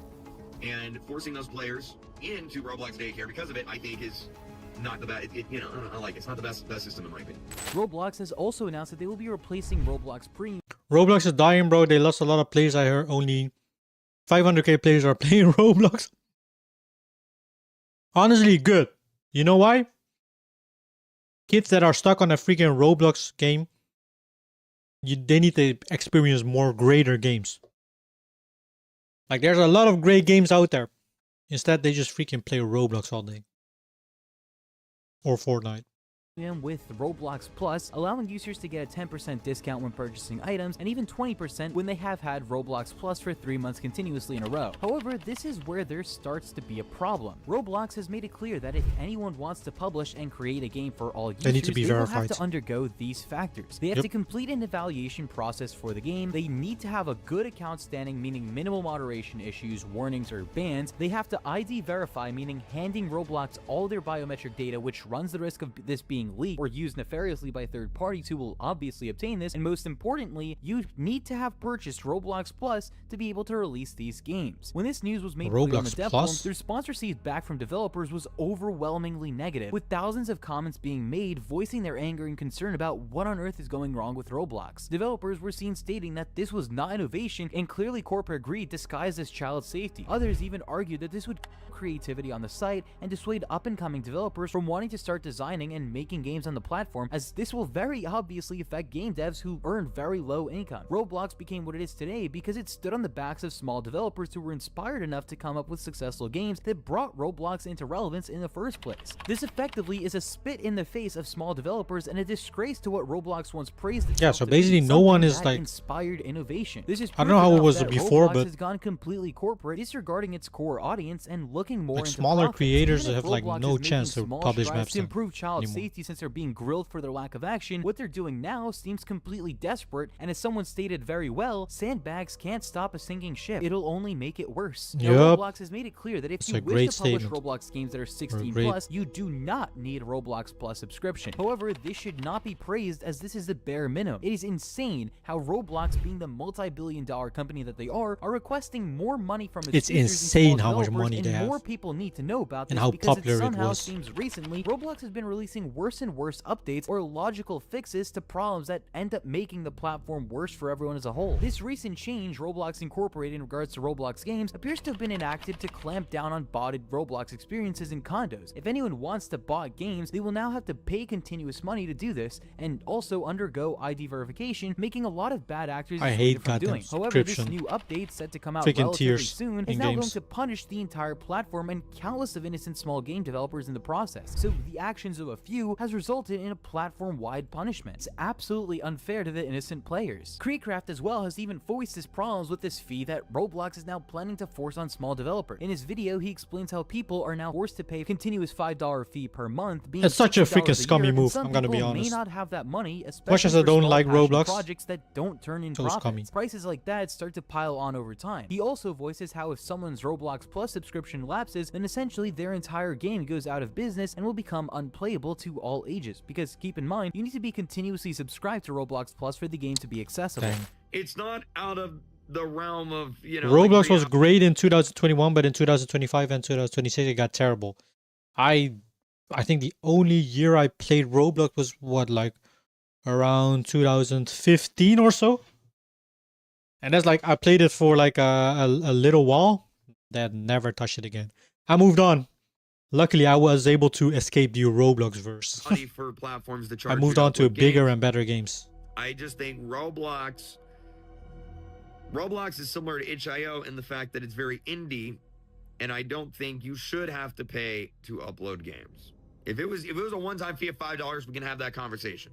But it's not, okay? It's $5 a month. And if at any point that subscription lapses, well, then all of your content is basically just gone. It's just, that's it, right? So it's $5 a month forever. Creecraft also highlights how Roblox, by forcing this update through, may be potentially off lots of small passion project games and experiences as a whole, as only games that generate a profit will be allowed to remain on the platform unless small game developers are paying for the game to remain up themselves out of their own money, therefore creativity on the platform with only money-hungry, cash-grabbing games remaining. And like a lot of big games on Roblox won't have a problem paying this. But if you're someone just making games for fun, if you're someone that's learning how to make games and your games aren't that great and they don't get a lot of players, if you're someone who's intentionally making like these wacky fun games, you know what I'm talking about, like Flamingo, Sketch, they play these games all the time where it's like, hey, look at this weird wacky game I found on Roblox. It's just random, you know? All the funny TikTok hacker memes from back in the day, right? All these random games. Those games probably aren't going to exist anymore now. Because in order for you to make games on Roblox, I quit Roblox 5 months ago because of the new age verification type update. It was so dumb. I quit a Roblox. Be happy about that that choice, Bob. and basically now has to make money. You're better off without At Roblox. least $5 I mean, a look month. what it has become. It's full of And if it freaking doesn't, then you need disgusting to people. have money IRL to constantly be putting into the Roblox machine in order to keep making games on the platform. So I'm afraid that this is going to create a situation where the only games on the platform are the ones that are making money, and you lose a lot of that upcoming passion and creativity and authenticity that like a lot of like young developers bring to the table and bring to the platform, or people that just don't have a lot of money. Yet again is another example of Roblox attempting to do damage control, which ends up affecting innocent people and will probably lead to the platform getting significantly worse in the process. But it is evident that higher-ups such as David Baszucki won't care, and they will continue to get as money-hungry as possible, especially from this new horrible He saw the update. money As long rolling as they in. turn into profit, they will continue to unfortunately benefit. Creative, small passion projects and smaller I also creators deleted will my bear the Roblox brunt account. My old Roblox account from 2021 is gone. You also can't search the name anymore. of this, and low-effort slop games may It's just better lose to as much just money as possible, delete will most everything from likely that game. prosper from all of this, and it's sad to see Roblox. Look have a at this. Steal a brain rot. Be brain rot. OpenSea for brain rot. Skateboard for brain rots. Be a brain rot. Escape jail for brain rots. Parkour from brain rots. You gotta be fucking kidding me. There ain't no way this is real. And I know. It's goddamn popular. Roblox is like has so many players online, but it's like dang. I mean, it's only like probably younger people playing this. fall as bad as this, because just when you think The it couldn't get freaking worse, brain it does. rot In is fact, let me real. just quickly remind everyone, just like what last month we had this whole entire situation where Persona had their entire database leaked, and big surprise, Persona was selling the information of millions of people to the government. And who uses Persona for ID verification? That'd be Roblox. Roblox developers are about to have a fun time when ICE starts coming on and knocking on their door. Anyways, thank you all for watching up until this point. Make sure to leave a like, subscribe, and I mean, good video, but man, Roblox. Never. Never. It also got anime and boxing games. Yeah, I've heard about the One Piece game, but still, even just like seeing Roblox like avatars in a game stuff, you know, already like puts me off. But I mean, hey, to each their own. To each their freaking own. What else do we have? The show. Okay, this game is everything they hate. Do we got anything else? Any interesting videos, perhaps? Why is the Bermuda Triangle still killing people? Yeah, Roblox is in a bad state. It's slowly dying. How many active players does Roblox have right now? Can you check that? Roblox platform. I mean, it still probably got a ton of people online. Daily active users 144 million. Is that like accurate or Roblox charts? Stop playing right now. I just need active players, like for example, okay, 2.5 million. I don't know if this is accurate. It does look like it. 2.5 million. It's still like a fuck ton of people, but man. What else? What else? What else? Do we have anything other than any interesting videos? Can still.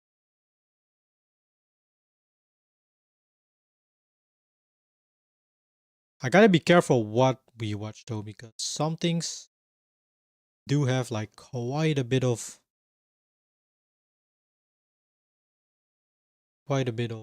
copyright. They could have some copyright in them. Congrats, EA just killed The Sims, bro. I saw one video about freaking The Sims, the evolution of Sims.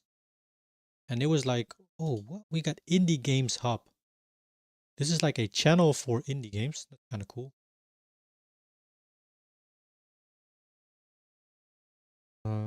But to be honest, I don't know what we should watch. We're not gonna play some games anymore, but maybe there's anything else. My time on Lego Bionicle, bro. The best freaking action figure-ish things you could have as a kid. I'm telling you. Lego Bionicle. I still have like lots and lots of Lego Bionicles. Like literally in a box, like over there. I collected them all.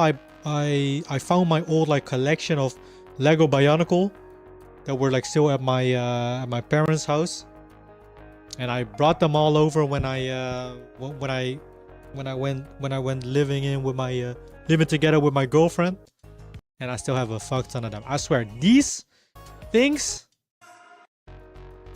bro, the most iconic ones. I even have one up here. Hold on.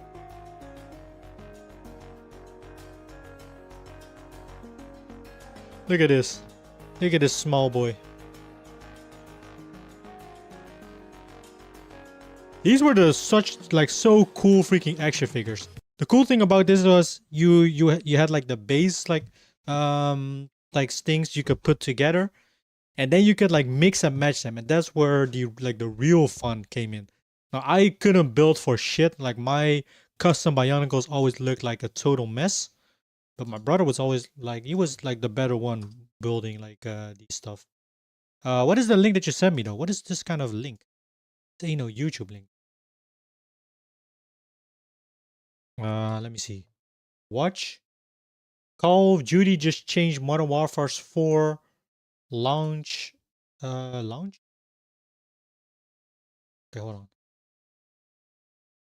Let me just see what's this. What's going on, guys? Welcome back to Call of Duty just changed Modern Warfare 4's launch. a brand new video. So today we're gonna be What up, Valentine? How you doing? How you doing, Mr. Valentine? Did you find your Valentine already or not? Get it? talking about Everybody left! No, I'm joking. a big update that's going to be happening for Modern Warfare 4. It's actually going to impact launch. Xbox also gave us a brand new update, and then we also got a new in-game update for BO7 with patch notes. We're just watching some videos. So if you have an interesting video that we can watch, I'm not gonna be streaming for too long. Today is gonna be a bit shorter stream. I'm actually pretty tired. I got my I got some candy with me to keep me awake, and some drink, but that's about it. Helpful. Don't forget to hit that like and subscribe button. So over the last couple of days, we've been talking about how there's been some rumors, insider information, just saying that the CEO is not really happy with the way that the Call of Duty franchise is with Xbox. So basically it being Halo on the Xbox is not really helping Microsoft at all. It's actually Power. losing sales. And even outside of Call of Duty, the Xbox Game Pass is simply just struggling. Now we ended up actually getting confirmations and official updates today, not only from Xbox, but also from Call of Duty. So it first started off with this: newly released Call of Duty titles from this year on will only join the Xbox Game Pass Ultimate tier over a year after its launch. Oh, so they're not doing a standard release with the anymore. last two titles in the past. So BO6, you were They able were day to, one on instead the of Game Pass. purchasing the game, you were able to just get it on the Game Pass, and you would have full access to it. How is that like? How is that profitable for like Call of Duty to put your game on day one on the Battle Pass? How is that profitable? Pretty good. Busy with some shorts. Hell yeah. The candy looks good. The candy is good. It's basically juicy bites, like these like circle things, and it has like a, I don't know, like a strawberry flavor. They're good. They're good. The shotgun kind of sus video, they're pretty good. 28k, I think. Yeah, I saw that, bro. The arm movement on that freaking short with Lara doing the weird reload. That was kind of sus. Operator skins that were I will included, say. the camos, and if you wanted the Vault Edition, you just pay $30, which is the difference between the standard and the Vault, and you would basically end up having an upgraded version without having a copy of the game. Same exact thing happened with Black Ops 7. And according to Charlie... So yeah, we're just gonna we're gonna watch some YouTube today. If anyone has a video that is preferably not too long that we can watch, then you can send the link in the chat. Intel, they've lost $300 million in sales on Black Ops 6 with the Game Pass, and so basically they're counting it as a loss if someone were to purchase the Game Pass instead of getting the copy of the game the day that BO6 came out. They would pretty much count it as a total loss for the sale, because usually people would spend that money, that $60, $70, instead of the 15 or 20, whatever the price was for Game Pass during that time. Now, it didn't stop there, because Call of Duty's official account also had something to say about this. Now, they went ahead and posted, they said, Game Pass continues to be an awesome place for players to discover games, including Call of Duty. Our focus remains unchanged to deliver the best possible Call of Duty game experience for players. So what are they across changing? every Is this platform. just like... We'll continue to support Game Pass through catalog titles. And is it only gonna be changing the way they launch it? Like, not on Game Pass? I thought that was like already obvious. Like, they shouldn't do that, but yeah. The shotgun, oh, those type of candies. I think I once bought something like that from the Chinese boat, a big Asian team shop on water, by the way. A big Asian team shop on water? That's interesting. Where is that located? Also, how are you doing, Ghostly? How are you doing today? And with new Call of Duty title games in the Ultimate the following holiday after launch about a year later. So what this means is, say Modern Warfare 4 releases sometime around October, then you wait a year after, and then a couple months, so the holidays around December of 2020. Also, by the way, is this BO7? I couldn't tell you, to be honest. Like, usually I'm you know, I'm pretty up to date as with like what Call of Duty or how a Call of Duty looks. I can usually tell which Call of Duty it is. I'm gonna be honest, for the past couple of years, I can't tell the difference anymore. I haven't been keeping up with Call of Duty in a while. On the Game Pass. So pretty much, even though I did play BO6. I'm actually wondering, do I own the mastery camo? I do. Yeah, I think I do. They will not add MW4 in Game Pass. That's how confident they are on a new COD game. Doing good, man. I think they got those shows some different place. Currently, I'm in Europe though. How are you? Wait, I think there's got those shops some different place. Currently, I'm in Europe. Yeah, I'm doing good. I'm doing good. Yeah, I'm in Europe as well, but I'm not sure what kind of shops you're talking about, to be honest. The next Call of Duty title has already released, and that's the pattern. But yeah, we are just now they did follow up and they watching some YouTube videos. If you're newer, if you're wondering, hello, welcome in. My name is Zenki. I am from the Netherlands, and I usually play just a variety of games. I'm gonna be honest. I don't have a specific genre that I like. If the game looks interesting to me, then we'll just play it. We'll do like let's plays and stuff. And yeah, welcome in. Welcome in. It's all positive vibes only. Yeah, so wait. Are you Dutch as well? Said Xbox. Do I know you perhaps? Continue to add old Call of Duty titles to Xbox Game Pass this year. Howard, how do I always attract Dutch viewers? Even though I'm not even targeted towards Dutch audience. Call of Duty How is games that are already on the service. So that means it's just going to start from Modern Warfare 4's launch and beyond. If you have hey, Game Pass for Chinese BO7, boat. you're fine with that. You can stay Oh, with it. Now the good I've never heard about that. Chinese boat. Rotterdam. Oh, that's in Rotterdam? Dang. Okay, that looks kinda sick though. What the frick? Whoa. Wait, hold on. That looks hella sick. Oh shoot. The Chinese market in Rotterdam. Eén grote toko water. That's crazy. That's crazy. Alright. good news is Bro, we got Dutch people in the chat. Welcome in everybody. How did you find me, Ghostly, to be honest? I'm just curious. as a result of this, Xbox Game Pass prices have been reduced starting effective immediately today. And it says new Xbox Game Pass prices after the decrease. So the PC Game Pass is now $13.99 or $2.50 cheaper. The Game Pass Ultimate is now $22.99 from the $29.99, which is $7 cheaper now. Now, obviously, all these changes come in as a result of, first off, Xbox Game Pass subscriptions being too expensive for people to renew them, and people are sort of straying away from actually getting the Game Pass. They probably have sales that dropped off from there. Then there's also the fact that official Call of Duty sales have not been that good. BO7, with like the competition of Battlefield 6, the way that they marketed the game, it didn't really get as much sales as it used to or usually does. And then Black Ops 6 also missed out on sales just for being on the Game I mean, Pass. this is just like pretty standard, right, Bob? Is there anything like any crazy news in this video or not? I haven't paid more than $35 for any Call of Duty for like 7 years. I always wait. True. That's the smart thing to do with like Call of Duties. Welcome, fellow Dutch person. Bro, we got so many Dutch persons. I usually scroll down to streamers with less streamers, with less, I guess you mean viewers. Easier to talk to. I mean, dang, you've been searching for I'm streaming in the just chatting category.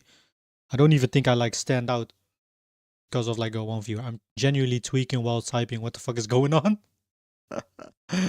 No worries, no worries. It's all good, positive vibes in here. We just chilling. We could be watching YouTube, but the next stream we could be playing like the most random game ever or a well-known game. But yeah. Microsoft also made Game Pass cheaper. I'm surprised about that. Xbox is eating good. Are they? Are they? I'm not sure. Do we have a video though? What do we have? The PlayStation controller no one wants? Hold on. The frick is this? Bro. I'm gonna be honest. This might be a hot take. I don't know how many people like these controllers, but the PlayStation 3 controllers were terrible. Were actually terrible. Also appreciate the follow, Ghostly. Appreciate the follow. But like, bro, I'm gonna be honest. As soon as they made the switch to PS4, it just felt way better. Same, but in reality, one of these is considered Sony's worst controller in their lineup, and you only have to turn them 90 degrees to see why. That's right, we're talking about the PS3 6-axis controller today. 6-axis? What the hell is a 6-axis? Is that a was there different like PS3 controllers? Yeah, bro, I hated the PS3 controller. Like the thumbsticks felt so inaccurate while playing like games like Call of Duty or something. But yeah, I do think the making the Game Pass cheaper than usual is like was a smart move. You clearly stood out enough for me to click your stream, broski. I appreciate it, bro. I appreciate it. If MW4 is a good game, everyone will say cut his back. That is if, Bob. If. Don't get your hopes up though. And why pretty Don't much get your hopes up. nobody wants it now or even then. I remember when the PlayStation 3 was first coming out after the sticker shock of the century was put on stage. The 60-gigabyte PlayStation 3 for $599 US, $659 Canadian. Bro, look at the prices of these. Wait, hold on.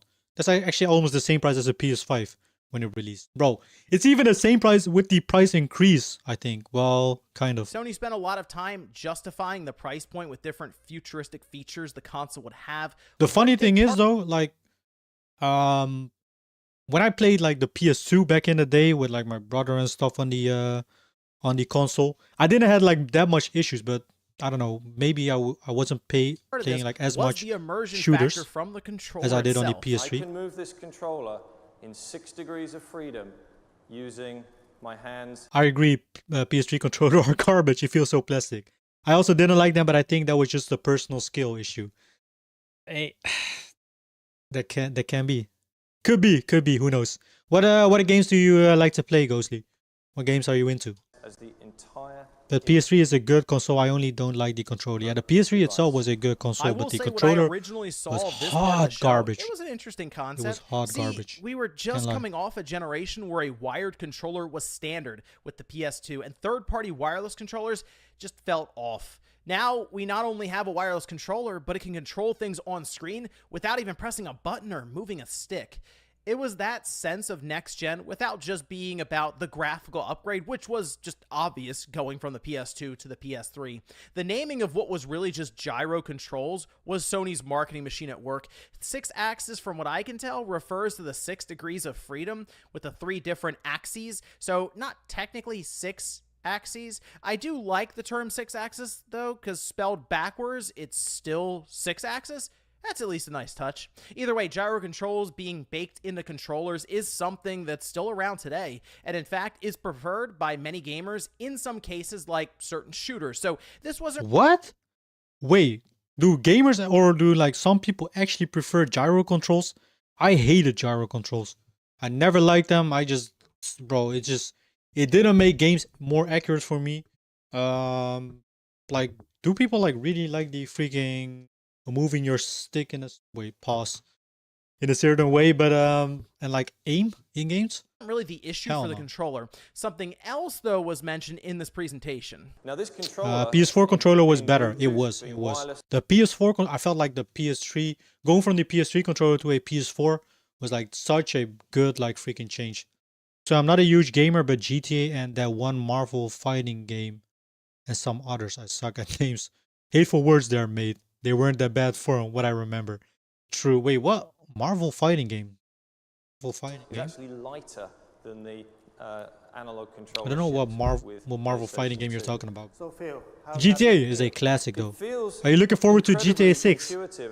If it's coming out this year, who knows? For what this means for our game developers, but I'm so excited about what this means for the consumer and for their experience of PlayStation 3. I think it's a fantastic innovation. Yeah, he wasn't joking. This controller is incredibly light. Now, getting the weight of a controller in that sweet spot is probably one of the hardest parts to figure out when engineering it. Think about all of the ideas you may have for different inputs or features, but only so many can be implemented before you go over a certain threshold and the controller becomes a fatigue. Also, by the way, did y'all ever like figure out what the... Bro, I just recently learned this, I'm gonna be honest. Did y'all ever figure out what the... You know, when you had the PS2 like controller, right? There was always this button, the analog button. I'm gonna be honest, nobody that I know knew what this button was for.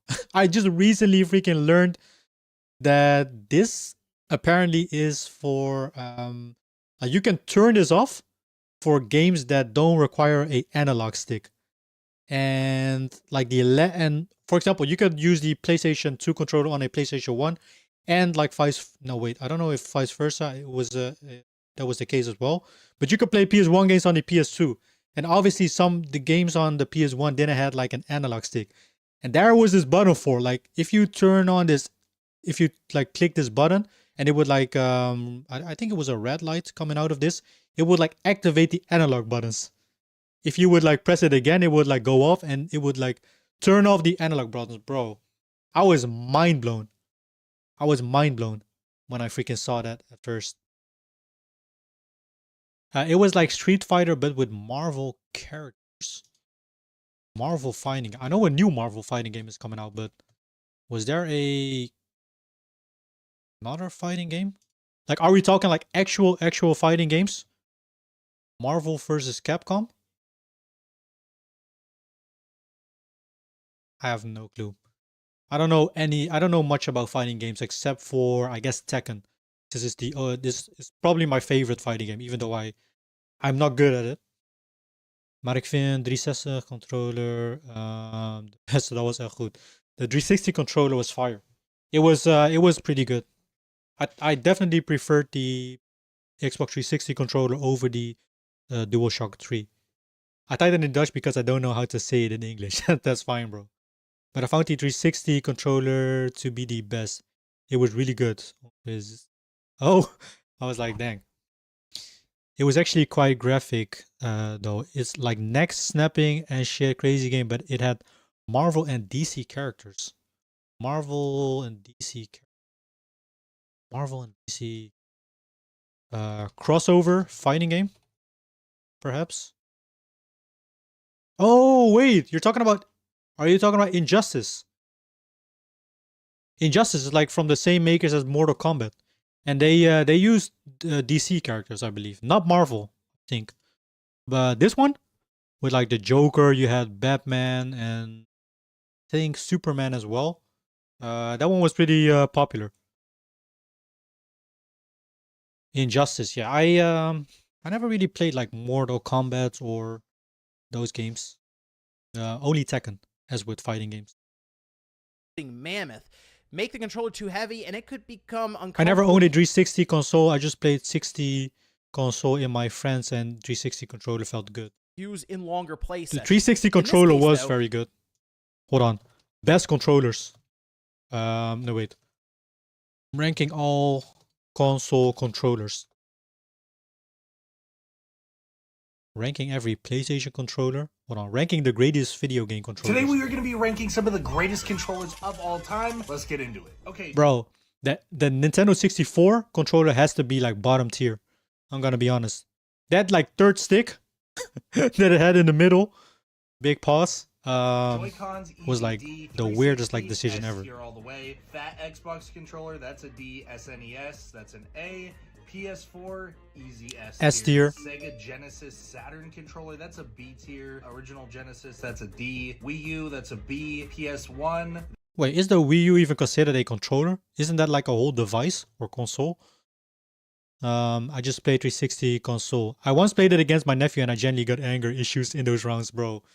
The amount I got freaking anger issues when playing Tekken against my brother back in the day, he would use Eddie. If you know anything about Tekken, Eddie is like the most annoying character. He was basically like a cheat code when you were a kid.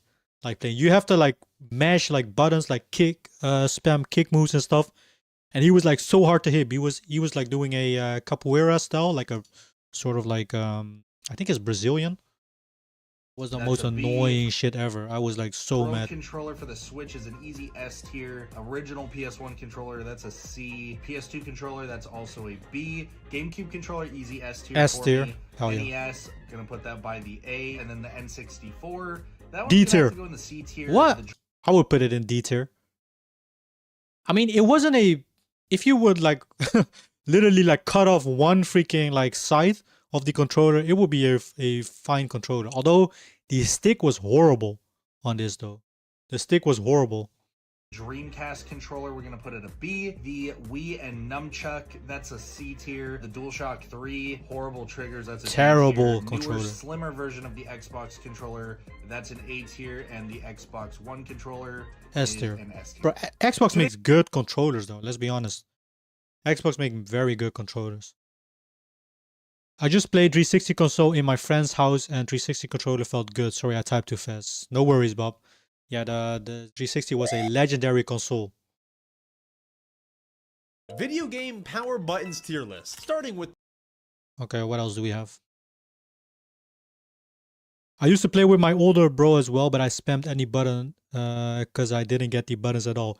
And I won sometimes, so 10 out of 10 would recommend spamming, bro. As a kid, spamming would just, like, you could smash your way to victory. Literally. Like, you didn't have to, like, know the game. Alright. We are gonna be wrapping it up in a bit, though, because it's been a, it was gonna be a shorter stream today. We'll be back Friday with a longer stream.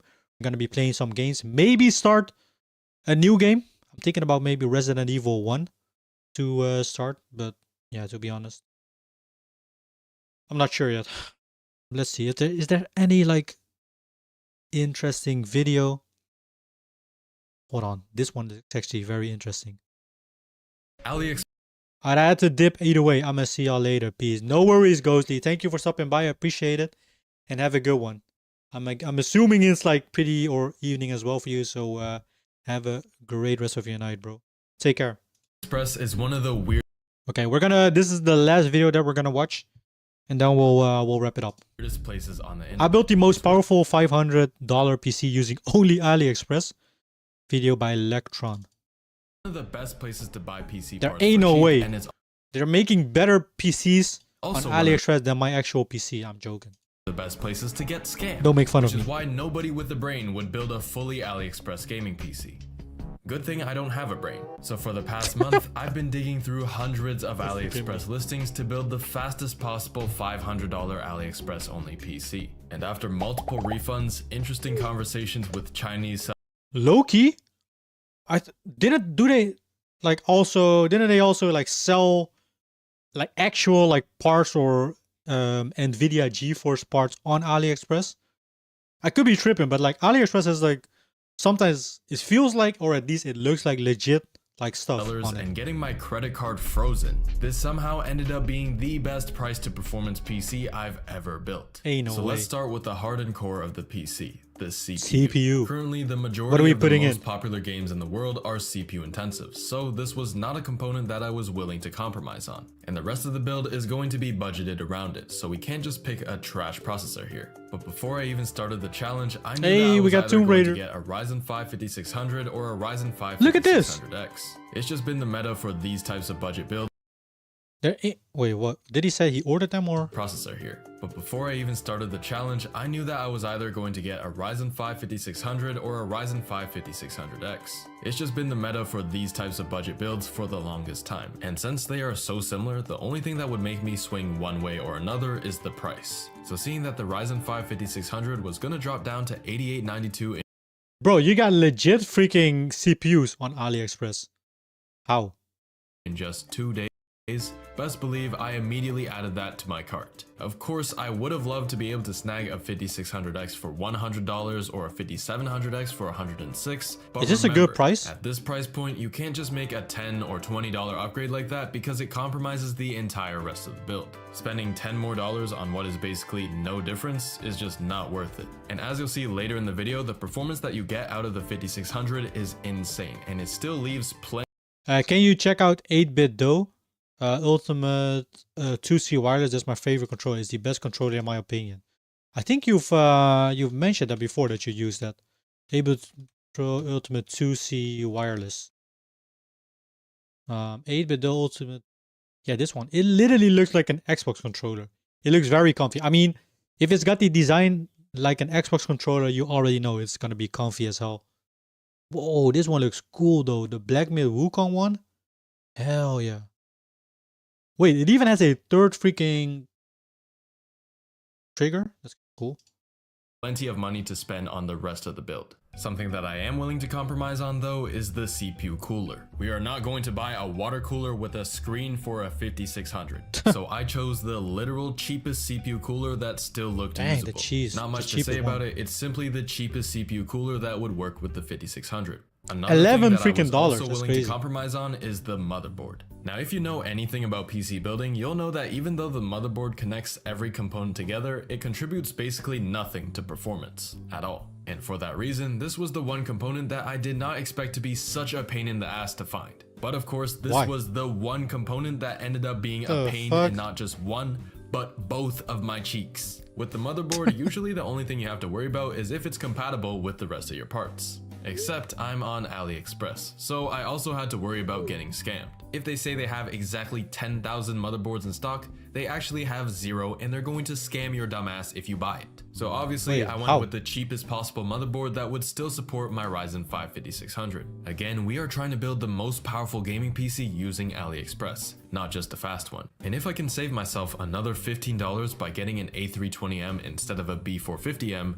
I'm going to buy the cheaper one so we have more money left to spare. The only problem with the motherboard that I chose is that it's very old, so there is a chance that the BIOS version will not support my CPU, even if it says that it does. Now you might think that this is an easy problem to get around since you can just update the BIOS, but in order to do that, you need to build the entire PC and then update it, which is something that I can't do because I don't own any other AM4 CPUs. Can't you just like I simply would update not be able your to update the BIOS that's by true. myself. You gotta And so I build it contacted the first. seller to ask if he could update the BIOS before he sends it to me.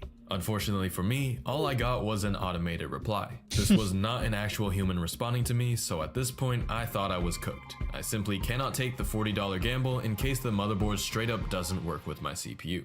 Luckily, after sending a second message, the seller almost instantly responded back. And to my surprise, he says he's actually able to upgrade it to the latest BIOS that's very before generous. shipping.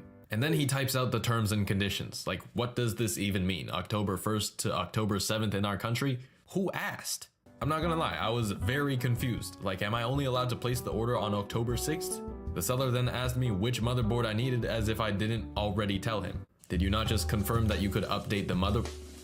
Bro, so I sent him the listing again, but this time with the link, so hopefully he would actually see it this time. He then told me that if I make the payment now at this very second, he will ship out the motherboard before the Chinese holiday I was talking about earlier. But after that unnecessarily long ass conversation, he let me know that as long as I make the payment within the next 10 hours, I'll be getting my fully updated motherboard shipped the next day, so that's awesome. The only problem is that I made the biggest mistake I possibly could have made. I sent him the link to the wrong motherboard. Oh my god. Now, first glance, you might be thinking to yourself, they look fucking identical. But the one that I sent him Chill was out. the one that's $2 cheaper. And you'd assume that that's the right one, the one that we picked, because I've been constantly yapping about how we gotta save every single dollar. But what I didn't realize is that the version I sent him was the one without an M.2 SSD slot. Oh, it's only compatible with slower SATA SSDs. And for my most That's a powerful problem, $500 AliExpress PC, we cannot be using a SATA SSD. Also, why the fuck is this $1,000?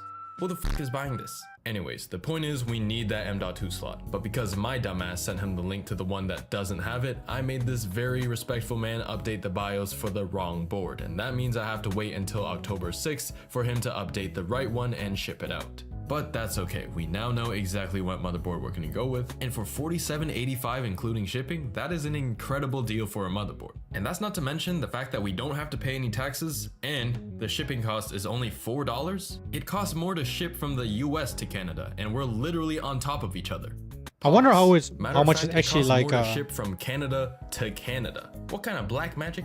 like is how it many $4 discounts shipping? you Are have bringing it to me on a comparing magic it carpet? to What the if you would buy it in your own shipping country or this thing something. across the freaking earth for $4. I wouldn't normally go this cheap. Like, Yeah, I would spend like a good the $7 shipping's cost on like items from Temu or AliExpress or whatever freaking Chinese platform are always so low. And the price as well, like how? The video is called My Endgame Controller Doesn't Cost a Fortune, a video. Okay. I don't know if you're gonna watch it today because this was actually the last video. But if you want me to react to it, make sure to like save the link or something. I don't know.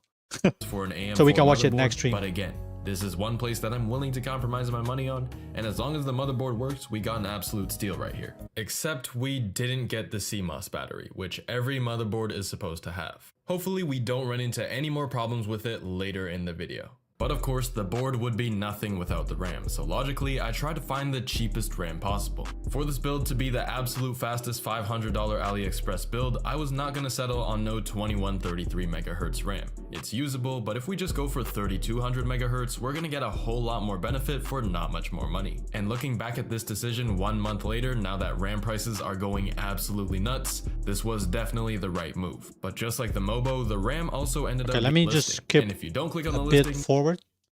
because of the current I want to see what it like I looks thought like. I was able to fix this issue for myself by just using my now own he's gonna standoff build. screws, but I wanted to let this guy know that he was basically giving out incomplete motherboards. And when I told him about this problem, he did not give a shit and basically told me to fuck off. And you know what? I respect it, because by giving zero shits about his buyer satisfaction, he saved me the money for the most important part of the build. The GPU. Since I've GPU, already what is made he a gonna video get on a surprisingly good AliExpress GPU before, you might have expected me to reuse the Mughal RX 6600M from that video. Mughal? It's got some pretty solid performance and it would fit perfectly in this build, especially since it is very efficient, which would allow us to save more money on the power supply. So why did I end up not using it, you might be asking? Well, it's because nowadays you can't find it for under $200. And at this price, it is not only too expensive to fit in the budget, but it's a pretty terrible deal, honestly. So I searched around for a new GPU and eventually I stumbled upon this 5700 XT. For $193.01, we're definitely overpaying here. The actual market value is around $120 to $130, and I don't think that this $2 coupon that he sent with the GPU is going to do anything about that.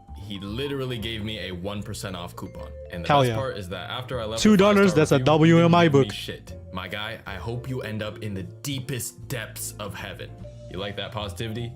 W speed, bruh, W speed. But for the sake of this video, that doesn't matter at all when it performs almost as well as the RTX 4060, which is sold for a much higher price on AliExpress. Even compared to Bro, it's crazy. You can just like, if this like matters or like the difference in prices a lot, then it could actually be worth it getting that freaking AliExpress PC. GPU I could fit. Please only watch it for 5 minutes. It's a cool video. It's interesting. It tells what that controller can do. Okay, we'll watch it for a bit. Nice Tomb Raider. This budget, the GTX would be a terrible value anywhere outside of AliExpress. Like you could grab a 2080 Ti for the same price on Facebook Marketplace. With our GPU now Facebook Marketplace. it's time to find a power Has anybody supply ever for it. bought something And from this is by Facebook far Marketplace? The scariest PC component to buy. And if there's one part of a PC that I would never buy from AliExpress, it's the PSU. The power As the name suggests, this thing supplies all Always freaking buy your power supplies new, guys. At least that's what they recommend. the power. Like I believe CPUs, GPUs, freaking cases, of course. Maybe not storage space, or maybe storage space as well. Don't buy them freaking, or they can be safe buying secondhand. I don't know about like storage though, but at least CPU and GPUs I think are generally pretty safe. But motherboards and power supplies, always buy them new. Your PC. And if you get a faulty one, at best you'll fry every component. Maybe like a, I don't know, like a pre-built PC or something, you know, that someone is selling and second. at worst, it's an explosion hazard. Even my main PC's PSU, which cost me over $100, showed signs of failure after just over a year, and I had to replace it. So yeah, you'd probably assume that I wouldn't really trust a $20 AliExpress power supply. And as I've said multiple times, you're pretty much always overpaying for less quality here when it comes to PC parts. So getting a PSU from AliExpress is the one thing I refuse to do for this challenge. I mean, just take a look at the reviews. Even if these were somehow real, none of these people even always tested. The reviews are always like super positive. It's kind of fishy. Thermaltake PSU from Amazon. To once we add up the prices of all the components. Although it is better than any of the nuclear bombs you'll find on AliExpress at the same price, it is still an F-tier PSU. You'd probably be better off connecting a hamster wheel to your PC. Okay, what is the PC looking without like? an AliExpress case, because this is physically the biggest component of the build. Unfortunately, choosing a case was really only an illusion, which I was able to get 3 of for a.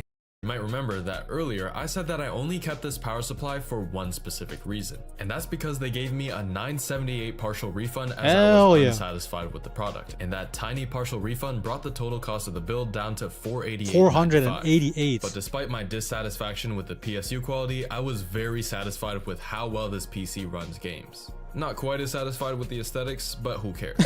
To Starting with Fortnite, it gets 750 FPS on an empty map. Dang. And 300 FPS in-game. Cyberpunk That's not bad, 2077 though. on the high preset with FSR quality got 103 FPS. Marvel Rivals on the low preset with FSR quality got 102 FPS. And finally, Shadow the Tomb Raider on the high preset with no upscaling gets 148 FPS. That is so yeah, solid, the results though. are pretty Right? For a $488 dollar PC. good for an AliExpress PC. For- But would I from recommend doing AliExpress? this yourself? Not really. CPUs and SSDs are really well priced here, but you can get way better GPUs and cases if you shop literally anywhere else. Regardless, this still ended up being a solid $500 build. The performance is objectively good, despite the fact that it may be the ugliest PC ever assembled. But if you enjoyed Bro, this it video, looks like- you might I want don't to even see know me what it test looks the like. limits of Nvidia's $4,000 GPU. So watch this video next.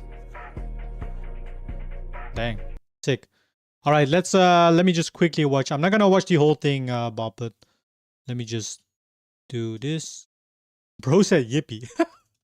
Bro said yippee.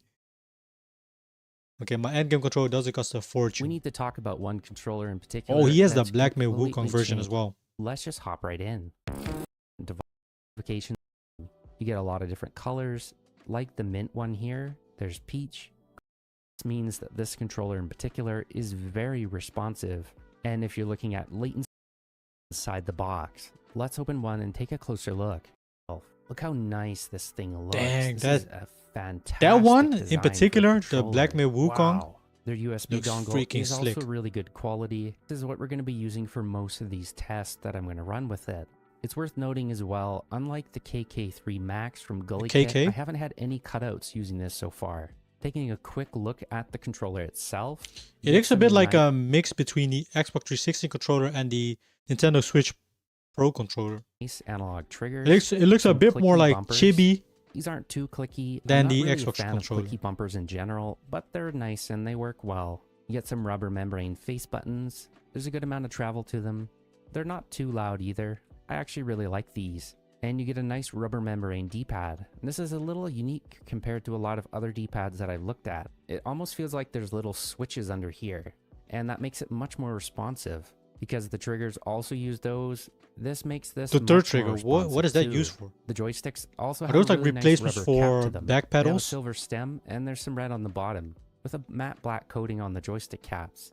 The top has a slightly transparent frosted matte black coating to it. There's almost a texture to it, and that makes it very resistant against fingerprints. You can also see that really cool Wukong style design that on it. controller There's a looks little sick. bit of that design Can't in lie. the center here too. Looks really nice. Starting things off with a quick overview of the controller, you have your face buttons, of course, they're Xbox styled, and the rubber membrane is mentioned. This joysticks that I've seen on a controller. You get your start and select buttons up here on the top, and the button in the center to turn it on. You also get a star button here. What does a and star a button square do? button, as well as the pairing light. On the top, you get the two bumpers, which are clicky as mentioned. You got those really good analog triggers and the pairing button itself, as well as the USB-C port for charging. On the back, you don't really have anything, but you can see a lot of this texture. This makes this controller really comfortable to Bluetooth hold and onto. 20.4 There's also a mode switch in gigahertz. the center that swaps between the two. I mean, it looks like a cool controller. I probably would place just, when you're you know, playing stick to my PS4 controller Unlike or the PS5 KK3 controller. Max has a little bit of But it looks grips like a and fun whack. one, and for the price, The I think it KK3 was. Max, because it's ever so slight I don't think it was like that much, but yeah, it looks alright. quality. Build It looks quality very on this comfy, controller you know. is fantastic. There's no molding issues with the plastics whatsoever. It's beautiful, guys, and their controls. Hello, Sinead, how are you doing? Long time no see. Yeah, Bob recommended the video. We're just watching anything, to be honest. But usually I would say if you have a video that we could watch on stream, go ahead and send it. But for now, unfortunately, we are gonna wrap it up because it's been a 2-hour stream. Today was not gonna be a long stream. I need to do some editing. I'm actually pretty tired as well. I need to get some more food. I might actually get some ramen noodles. I might make myself some ramen noodles afterward. But how are you doing, Sinead? Before I wrap up the stream. Yeah, comfy controller, Bob. It looks like a pretty slick controller. Maybe as a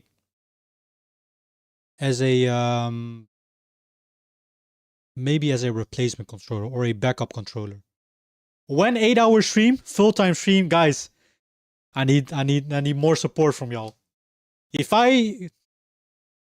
it's not my goal, it's not what I strive for. Let's put that like in front. If I ever get the chance to stream for you guys full-time, it's gonna be 5 days a week. At least 8-hour. Every day is gonna be an 8-hour stream. But for now, guys, we are just, you know, enjoying it for what it is. Playing some games and stuff. But yeah, 8-hour stream is crazy, by the way. I'm just kidding. To be honest, I would like to do an 8-hour stream sometime, but I need to find the time, you know. I got a girlfriend that needs attention as well. And I got other stuff as well. So it's gonna be difficult. Unless sometime, who knows, maybe. I'm just kidding. I'm great. Happy to see you again, and everyone. Hope you're good. I'm doing good as well, and I'm glad to hear that you're doing that you're doing well, Sinead. Unfortunately, you know, don't have much time to we didn't have much time to chat today because we're wrapping it up. But who knows? We'll see you again. We'll see each other or talk to each other soon again. For now, everybody, thank you all for watching. Thank you, Ghostly, for the follow over on Twitch. I don't know how, I'm gonna be honest, I don't know how Ghostly freaking found me. Like, finding someone with 1 viewer in the just chatting category, I don't know. I have my suspicions. Do any of you know him or her? I'm joking. I appreciate everyone for being here. Have a great rest of your day, rest of your morning, rest of your evening. 5-hour stream is better. 5-hour stream is indeed better, but not on a weekday. The longer streams are going to be probably on the weekends and on Friday. But yeah, thank you all for watching. Hope you all have a great rest of your morning, rest of your day, rest of your evening. And I'll see you guys next time. See ya!